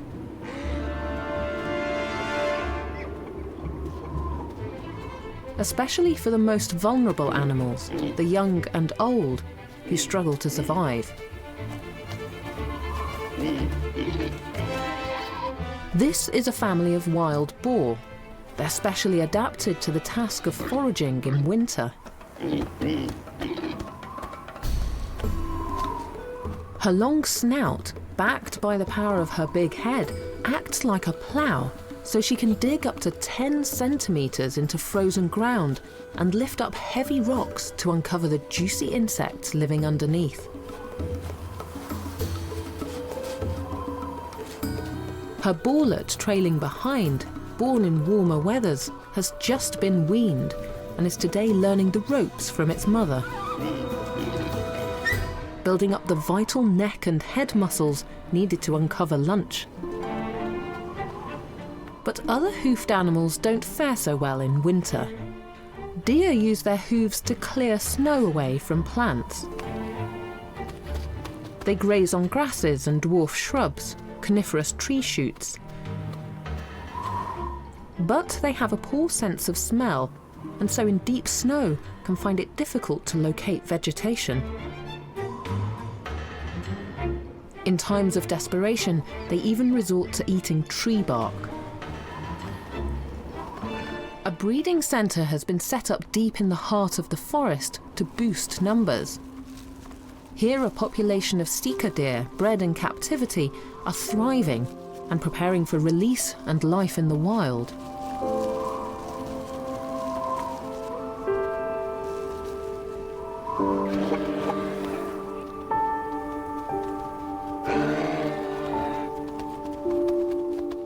This male buck is in demand, living in a harem of does, female deer. He shed his antlers in December following a drop in testosterone after the mating or rutting season. They'll be fully grown again by the summer. The deer's natural skittishness and intense sense of hearing will be useful survival tools when they need to protect themselves in the wild. Their large rotating ears are perfectly shaped to detect even the faintest of sounds with pinpoint precision. But these spotted deer have been bred for a higher cause: to feed the Siberian tiger, the most elusive resident of this forest and one of the world's most critically endangered species. Now numbering just 27 in the wild in China. Winter for these few remaining Siberian tigers is beyond tough. Wind and snow wipe off much of their prey's trails and scent. The Siberian tiger's bold markings leap out in stark contrast to the white of the snow, alerting its prey to the predatory intention and the imminent danger. There is almost no foliage left on the trees and shrubs, so concealing himself while hunting is impossible. And to add to his problems, in winter he'll need to consume more food than usual to maintain energy and body temperature in the bitter climate. The Siberian tiger is facing a precarious future.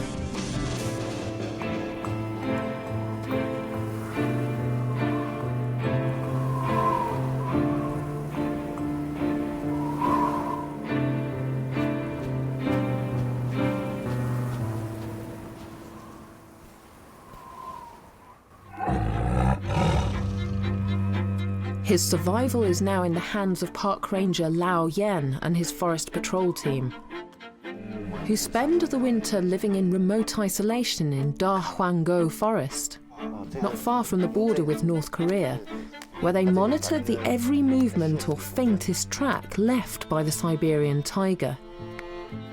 They input coordinates of the last known sightings and carry measuring tools so that they can assess the age of the few remaining tigers based on the size of any footprints they come across. Most importantly, they pack flares. They are going deep into the forest and deep into tiger territory.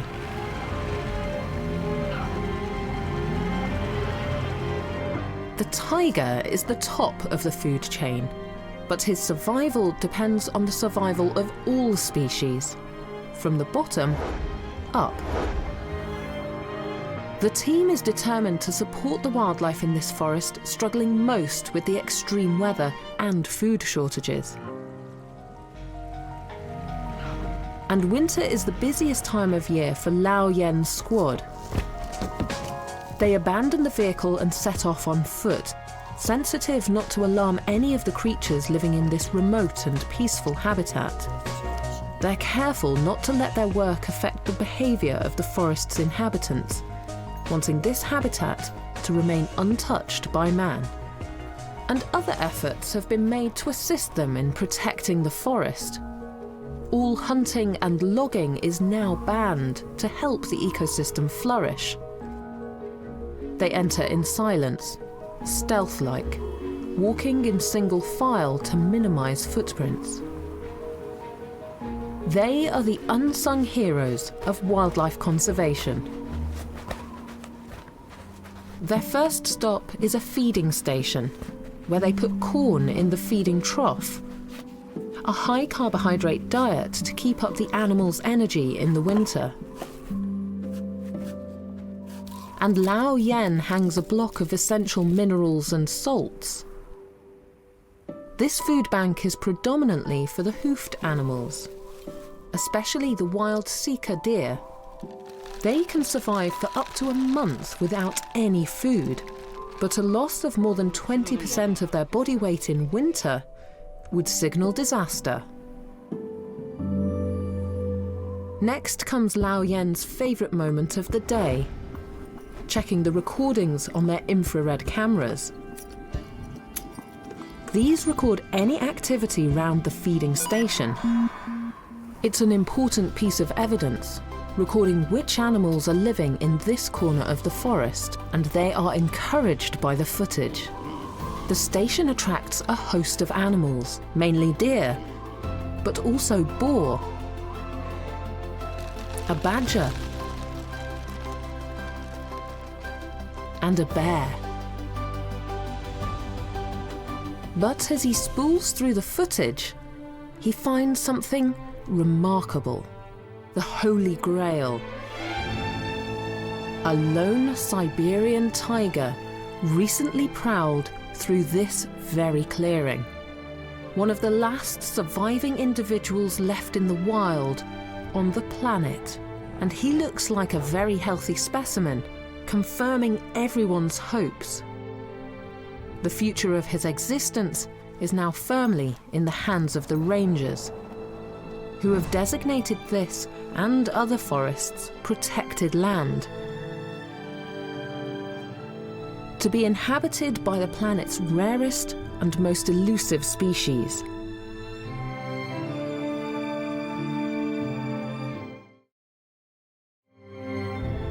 This is a secret piece of wild China.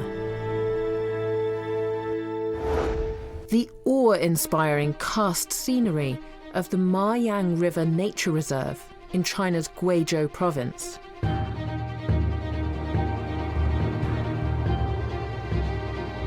Where bizarre-looking limestone peaks jut out from the ground. Carved out through erosion over millennia, each mound blanketed in subtropical forest. The limestone is porous, and so water isn't retained in the soil here, but disappears deep underground. Yet miraculously, these forests give way to both rich vegetation and a thriving ecosystem, in part also due to the calcium richness of the rocks. Many species of animal, bird, and plant found living in this limestone ecosystem are adapted only for life in this isolated habitat. They would struggle to survive outside their own small range. Here, there is very little surface water, few rivers or lakes. But thanks to a vast underground network of caves and pools, the trees in this forest are flourishing on this rocky patch of the earth. Some of the plants found here depend on their strong roots to absorb moisture from the depths of the earth through tiny crevices in the rocks, while others absorb moisture directly through their leaves from the damp and humid air. The area is rich in endemic species that are unique to here, having adapted only for life in these conditions. But they all compete for access to the limited yet vital resources. Flowering plants are especially rare in the karst forest.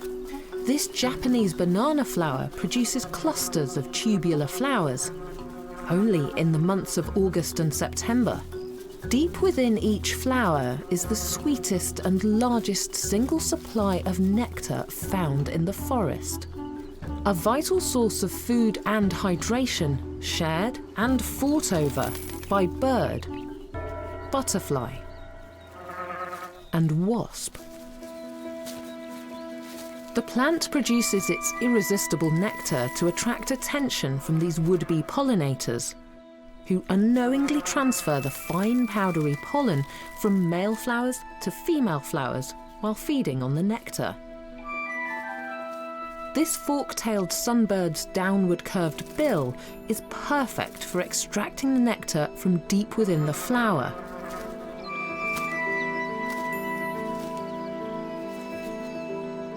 His breeding season coincides with the time when his favourite food bears fruit.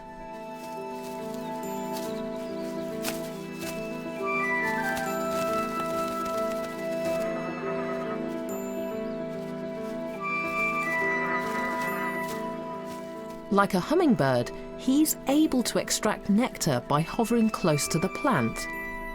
But this chap doesn't yet have those skills and is finding the menacing presence of the wasps too much to handle.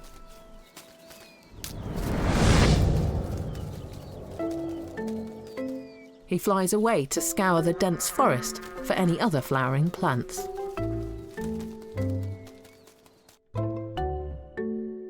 But no resource is more precious or more hotly contested in this forest than water.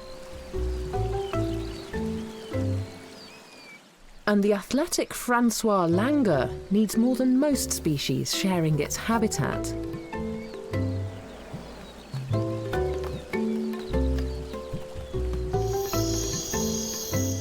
An extended family with one dominant male, several females, and their offspring live along the banks of the shallow and seasonal Maryang River.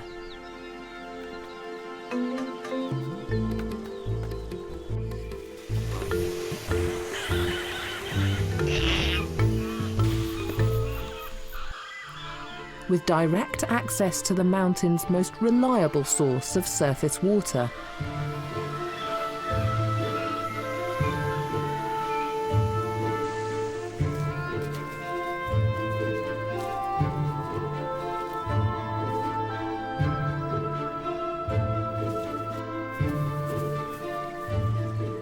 This is one of the world's rarest monkeys. Found only in subtropical forests in the limestone geology in southwest China, Vietnam and Laos. There has been a steady decline in the population over the past 30 years, and today there are just 2,000 left on the planet. 550 of them live here in the nature reserve, enclosed on all sides by thick forest. It's late morning in August, and this male and his troop use the natural features of the limestone karst scenery to their full advantage. The family live a very comfortable life in these rocky caves and cliffs that are inaccessible to his enemies, tiger and eagle. But they're not beyond the climbing abilities of this plucky mountain goat. Entirely unthreatening, but disarmingly confident. His bleats send one of the younger family members into a panic.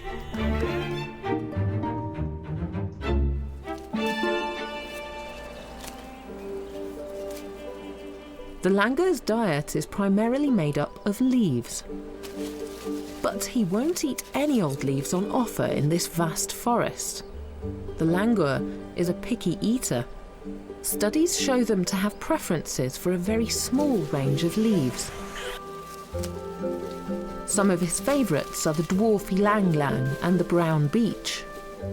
But mature leaves are difficult to digest. So here, in this remote forest, an evolutionary adaptation has taken place over the course of thousands of years. The Francois langur has acquired a complex stomach, made up of 3 separate chambers, each hosting different vital bacteria needed to break down the leaves. But this plant diet does not provide them with much energy. And so these langurs are often rather lethargic. And spring into action only when access to the forest's rarest commodity, water, is threatened.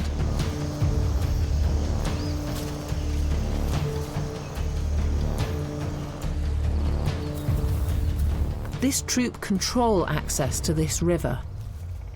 It's their territory, and they are unwilling to share it with anyone.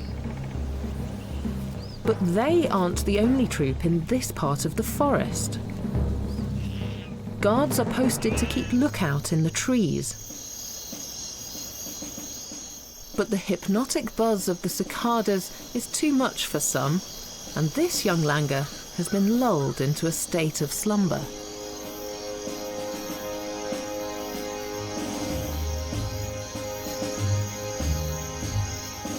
Neglecting its duties, but enjoying a moment's nap.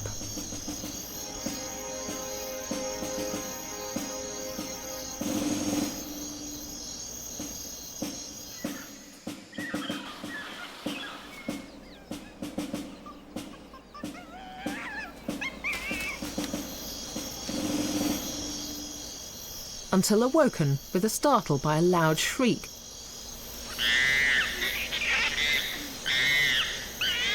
That resonates and vibrates throughout the forest. It knows the noise to be a declaration of war. Turf war. 2 intruders from a neighbouring troop are arrogantly skirting around the water's edge. These trespassers belong to a rival troop living on the other side of the Ma Yang River. The forest shakes with movement.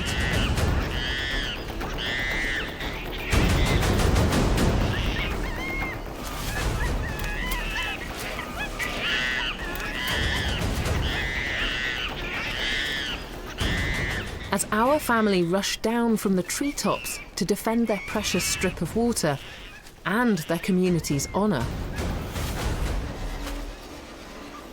they perform aerial acrobatics as they hurtle from branch to branch, flying through the layers of trees. They bare their sharp canines, teeth designed only for intimidation, as they're entirely unnecessary for a diet of leaves.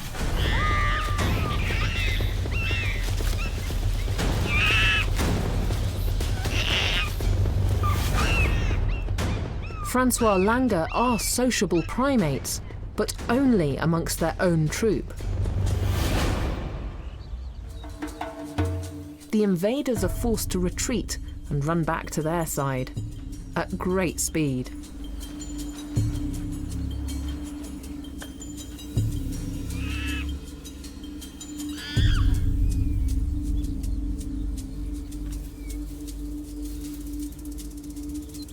Some members of our victorious troop remain by the river to await the next ambush, when they must once again defend their plot.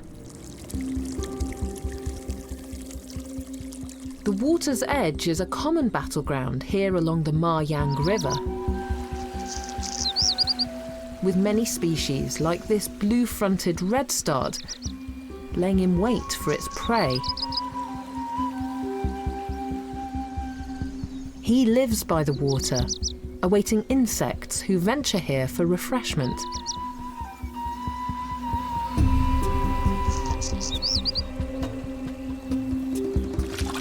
This butterfly has scarcely touched the surface of the water when he's snatched ashore and the redstart prepares his meal.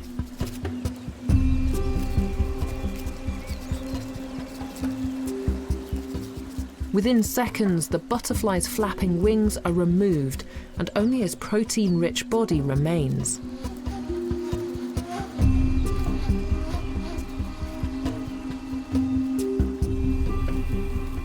The allure of the water sealed this butterfly's fate.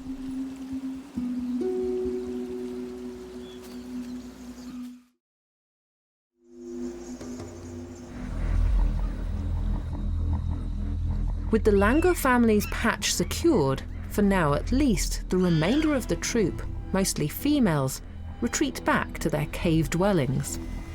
Despite having thwarted the intruder, they return with vigilance and suspicion, keen not to be followed back, for they have something else to protect back in the caves. These monkeys are polygynous breeders. with the largest, most aggressive male mating with several females in a season. And he's clearly been successful this year. His various babies, one per female, were born stunning orange just a few weeks ago. This is thought to be a protective measure for the vulnerable young, too weak to defend themselves. Bright colours in nature indicate danger or poison, and so his orange fur deters eagles and other would-be predators. The first 20 days of his life are spent clinging to the underside of his mother, feeding and sleeping at will and drawing comfort from the contact. As he gets used to life in the forest, he'll gradually gravitate to clinging to her back. She reinforces their bond in all kinds of ways. She grooms him, she scratches him, she carries him everywhere.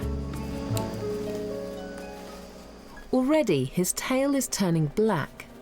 Soon he will be entirely black.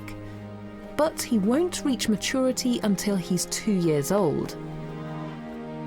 After that, his future in the group comes down to his sex and reproductive prowess. There's only room in this community for one dominant male, and competition is not welcome. Female infants are born with more certainty about their future status. There is always a place in the troop for a fertile female or nurturing auntie to share the babysitting and child rearing.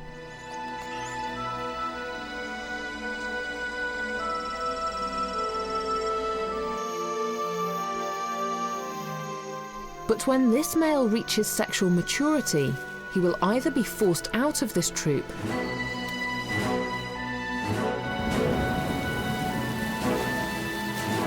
or state a challenge and overthrow the current monkey king. His father.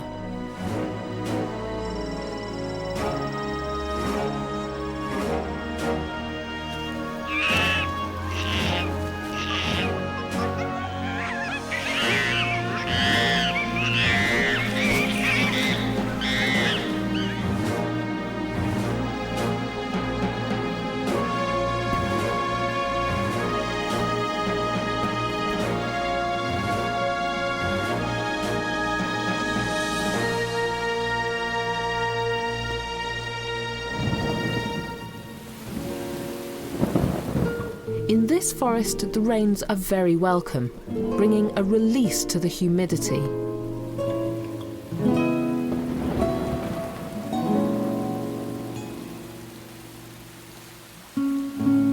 Small pools of water collect on the leaves. And what isn't evaporated eventually trickles down from the monkey's treetop spot.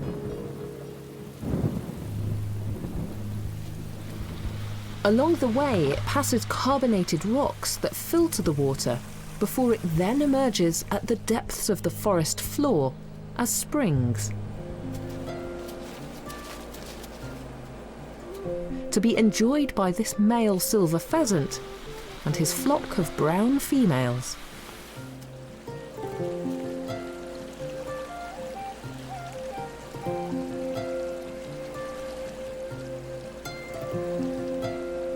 Their brown markings provide them with camouflage against the rocky floor, and even their bright legs blend in with the autumn colours and leaves.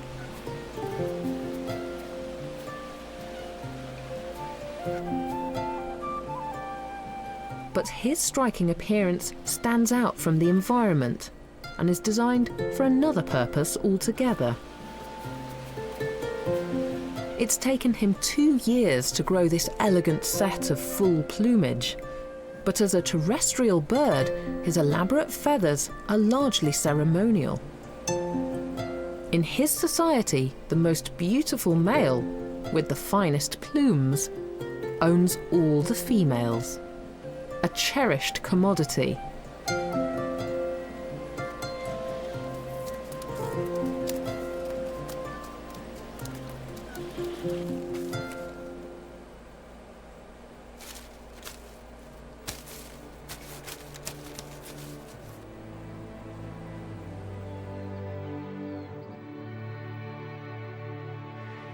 The remoteness of this location is what preserves its biodiverse uniqueness and ensures it is home to some of the rarest and most insular creatures on the planet.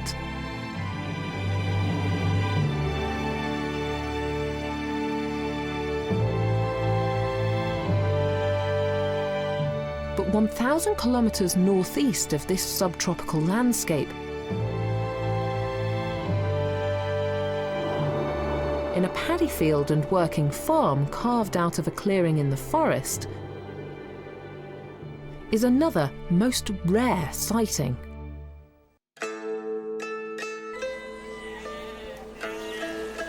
A crested ibis. She's come down from her treetop habitat in the neighbouring forest with a striking red head and pink underfeathers. These birds were the prized possession in Chinese courts, where for hundreds of years they proudly roamed palace grounds. But today these once revered birds are teetering dangerously on the brink of extinction. This paddy field provides her and her family with all the food they need. The land is initially churned up by water buffalo,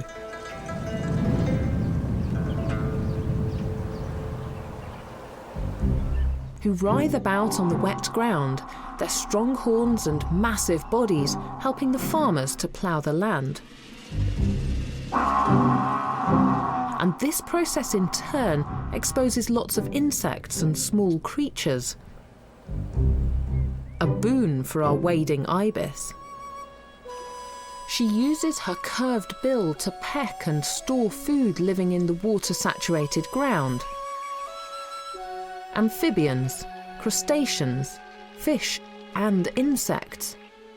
But she's not eating, she's storing the catch in her esophagus, because she's got family waiting for her back at the nest. And she's not the only one enjoying the rich pickings on offer here.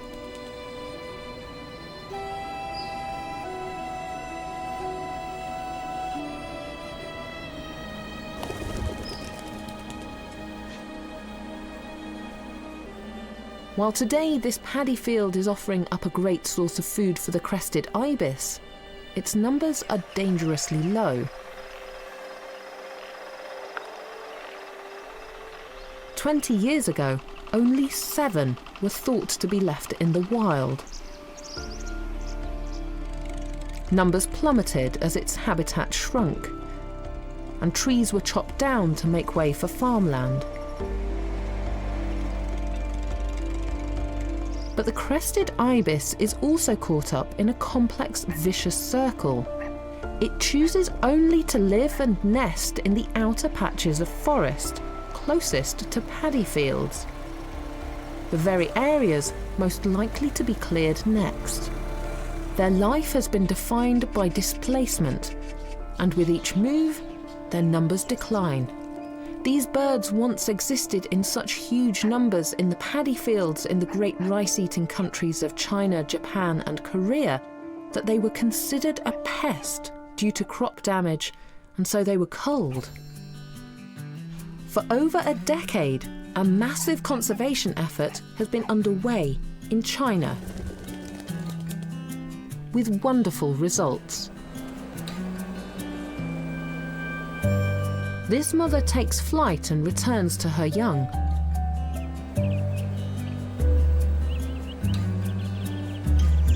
Nesting high up in a conifer tree, in a sturdy structure of twigs, on the edge of the forest in Dongjai Nature Reserve.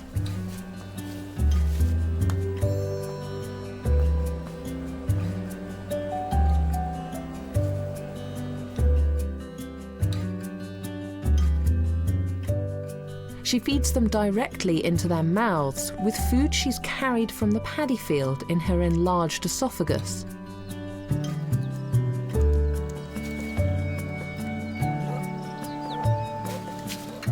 Her infants' faces are salmon pink, while their mother's is deep red. With all the food finished, she returns for more fishing in the paddy field below.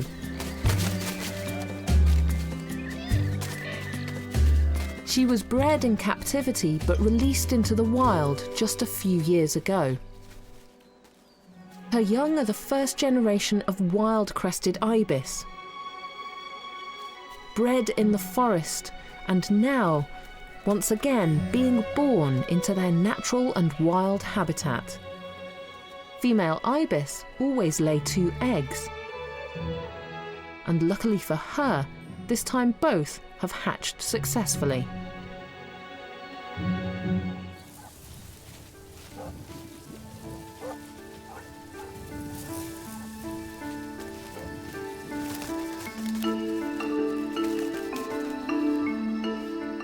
Their nest is a sturdy structure made of thick branches in the tops of trees overlooking their feeding ground.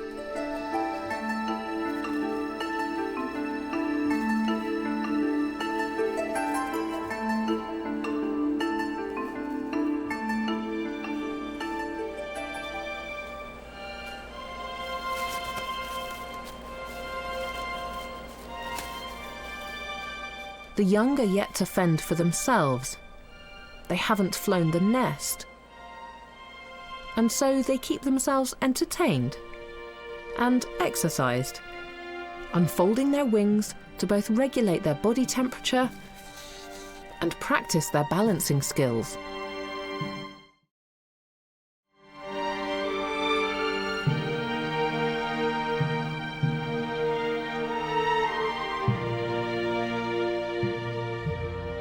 They keep themselves warm, standing on one leg,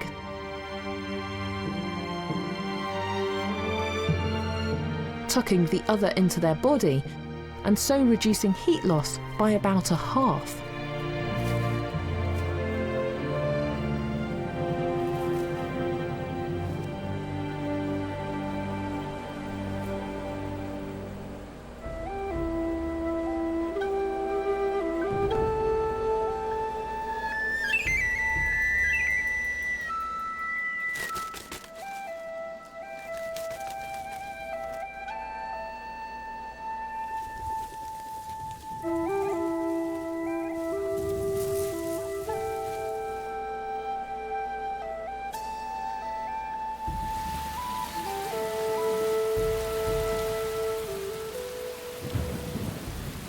This infant is tired of waiting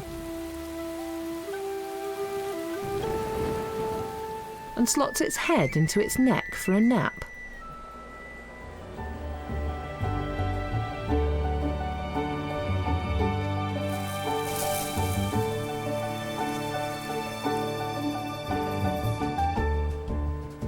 But he's rudely awoken by the noise of a neighbouring farmer and her animals.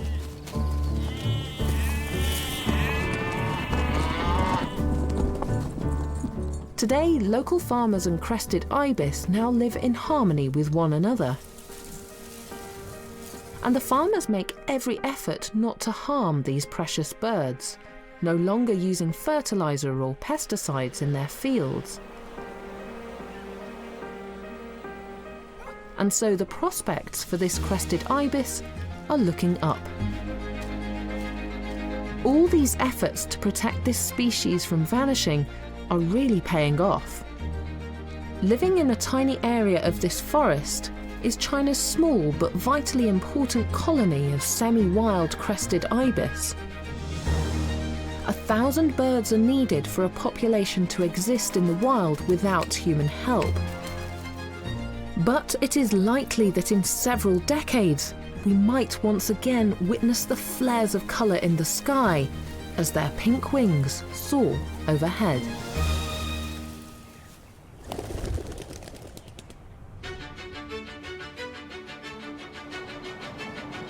Autumn in the northeastern province of Jilin. Rolling mountains carpeted in hardy weather-enduring trees. Home of the Siberian tiger. The snows have melted to reveal a rich biodiversity on the forest floor.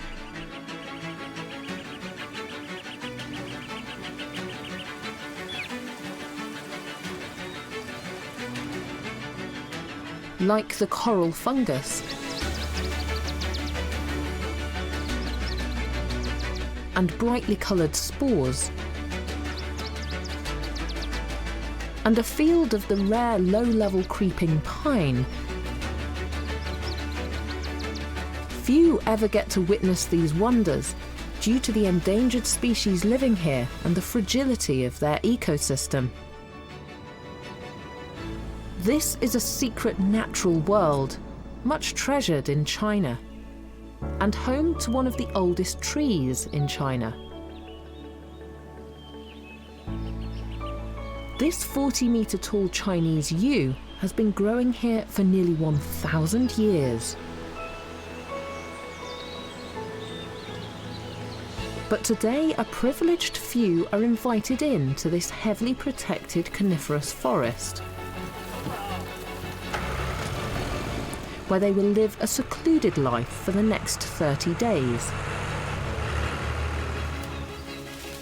They've been granted access for just 1 month and are here to celebrate the blossoming of a fruit on an exceptional tree.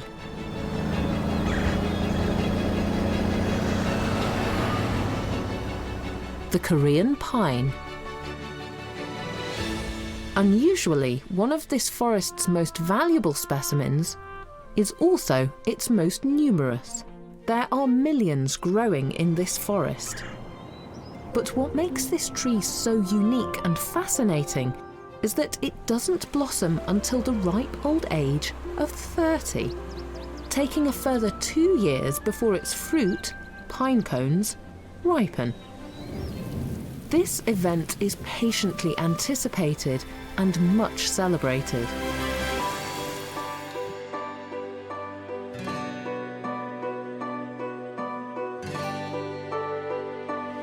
It's September, and local villagers suspect a few trees in the forest might have ripe fruit.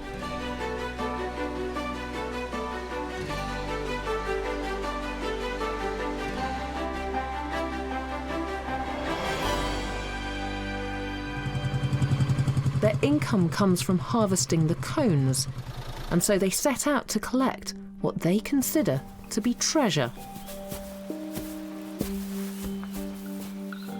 They need to isolate the trees bearing the most ripe fruit. But unhelpfully, it's nestled high up on its upper branches. The process is highly precarious, and equipped only with very simple gear, they plan to scale the 20-metre trunk. These men grew up in this area of forest and are experts at surviving here.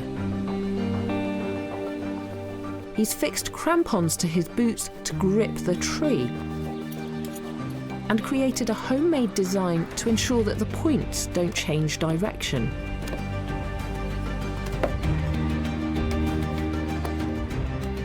But he wears no harness. He's fearless and confident. He's done this every season for years. The branches and foliage get thicker towards the top of the tree.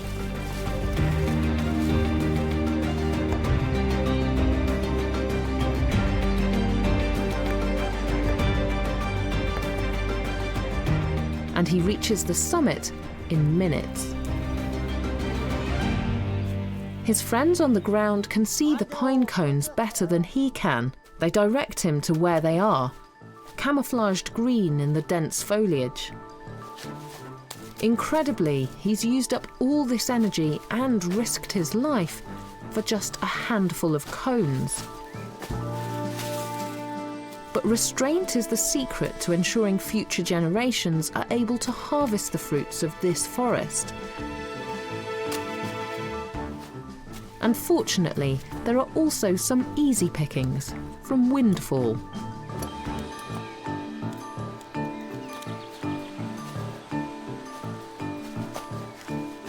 In the brief window when the cones are ripe, 600,000 kilograms of them will be collected across the whole forest.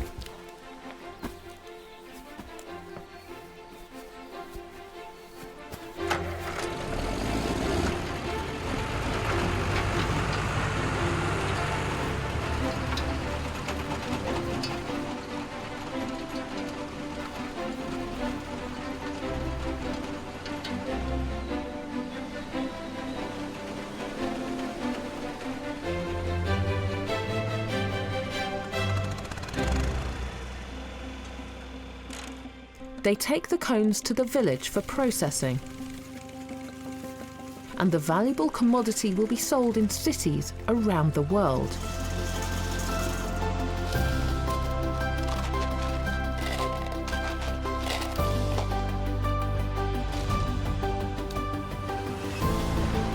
While back in the forest, the cones that fall outside of the harvesting window, when no humans are present, will become food for the forest's animals.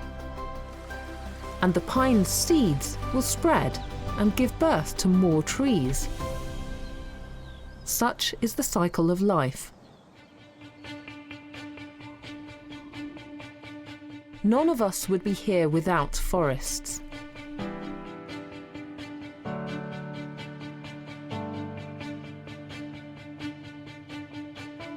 Yet this habitat, home to some of the world's rarest species, living in relative isolation deep in the heart of the forest,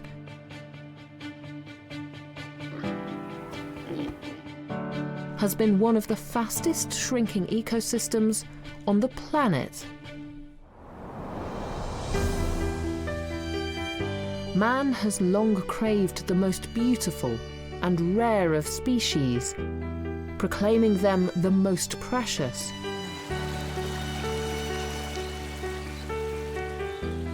But here in the forests of China, from the subtropical to the coniferous,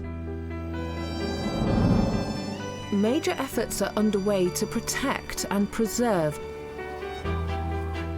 China's endangered species. Vulnerable to changes in their homes, the environment, and shortages of food.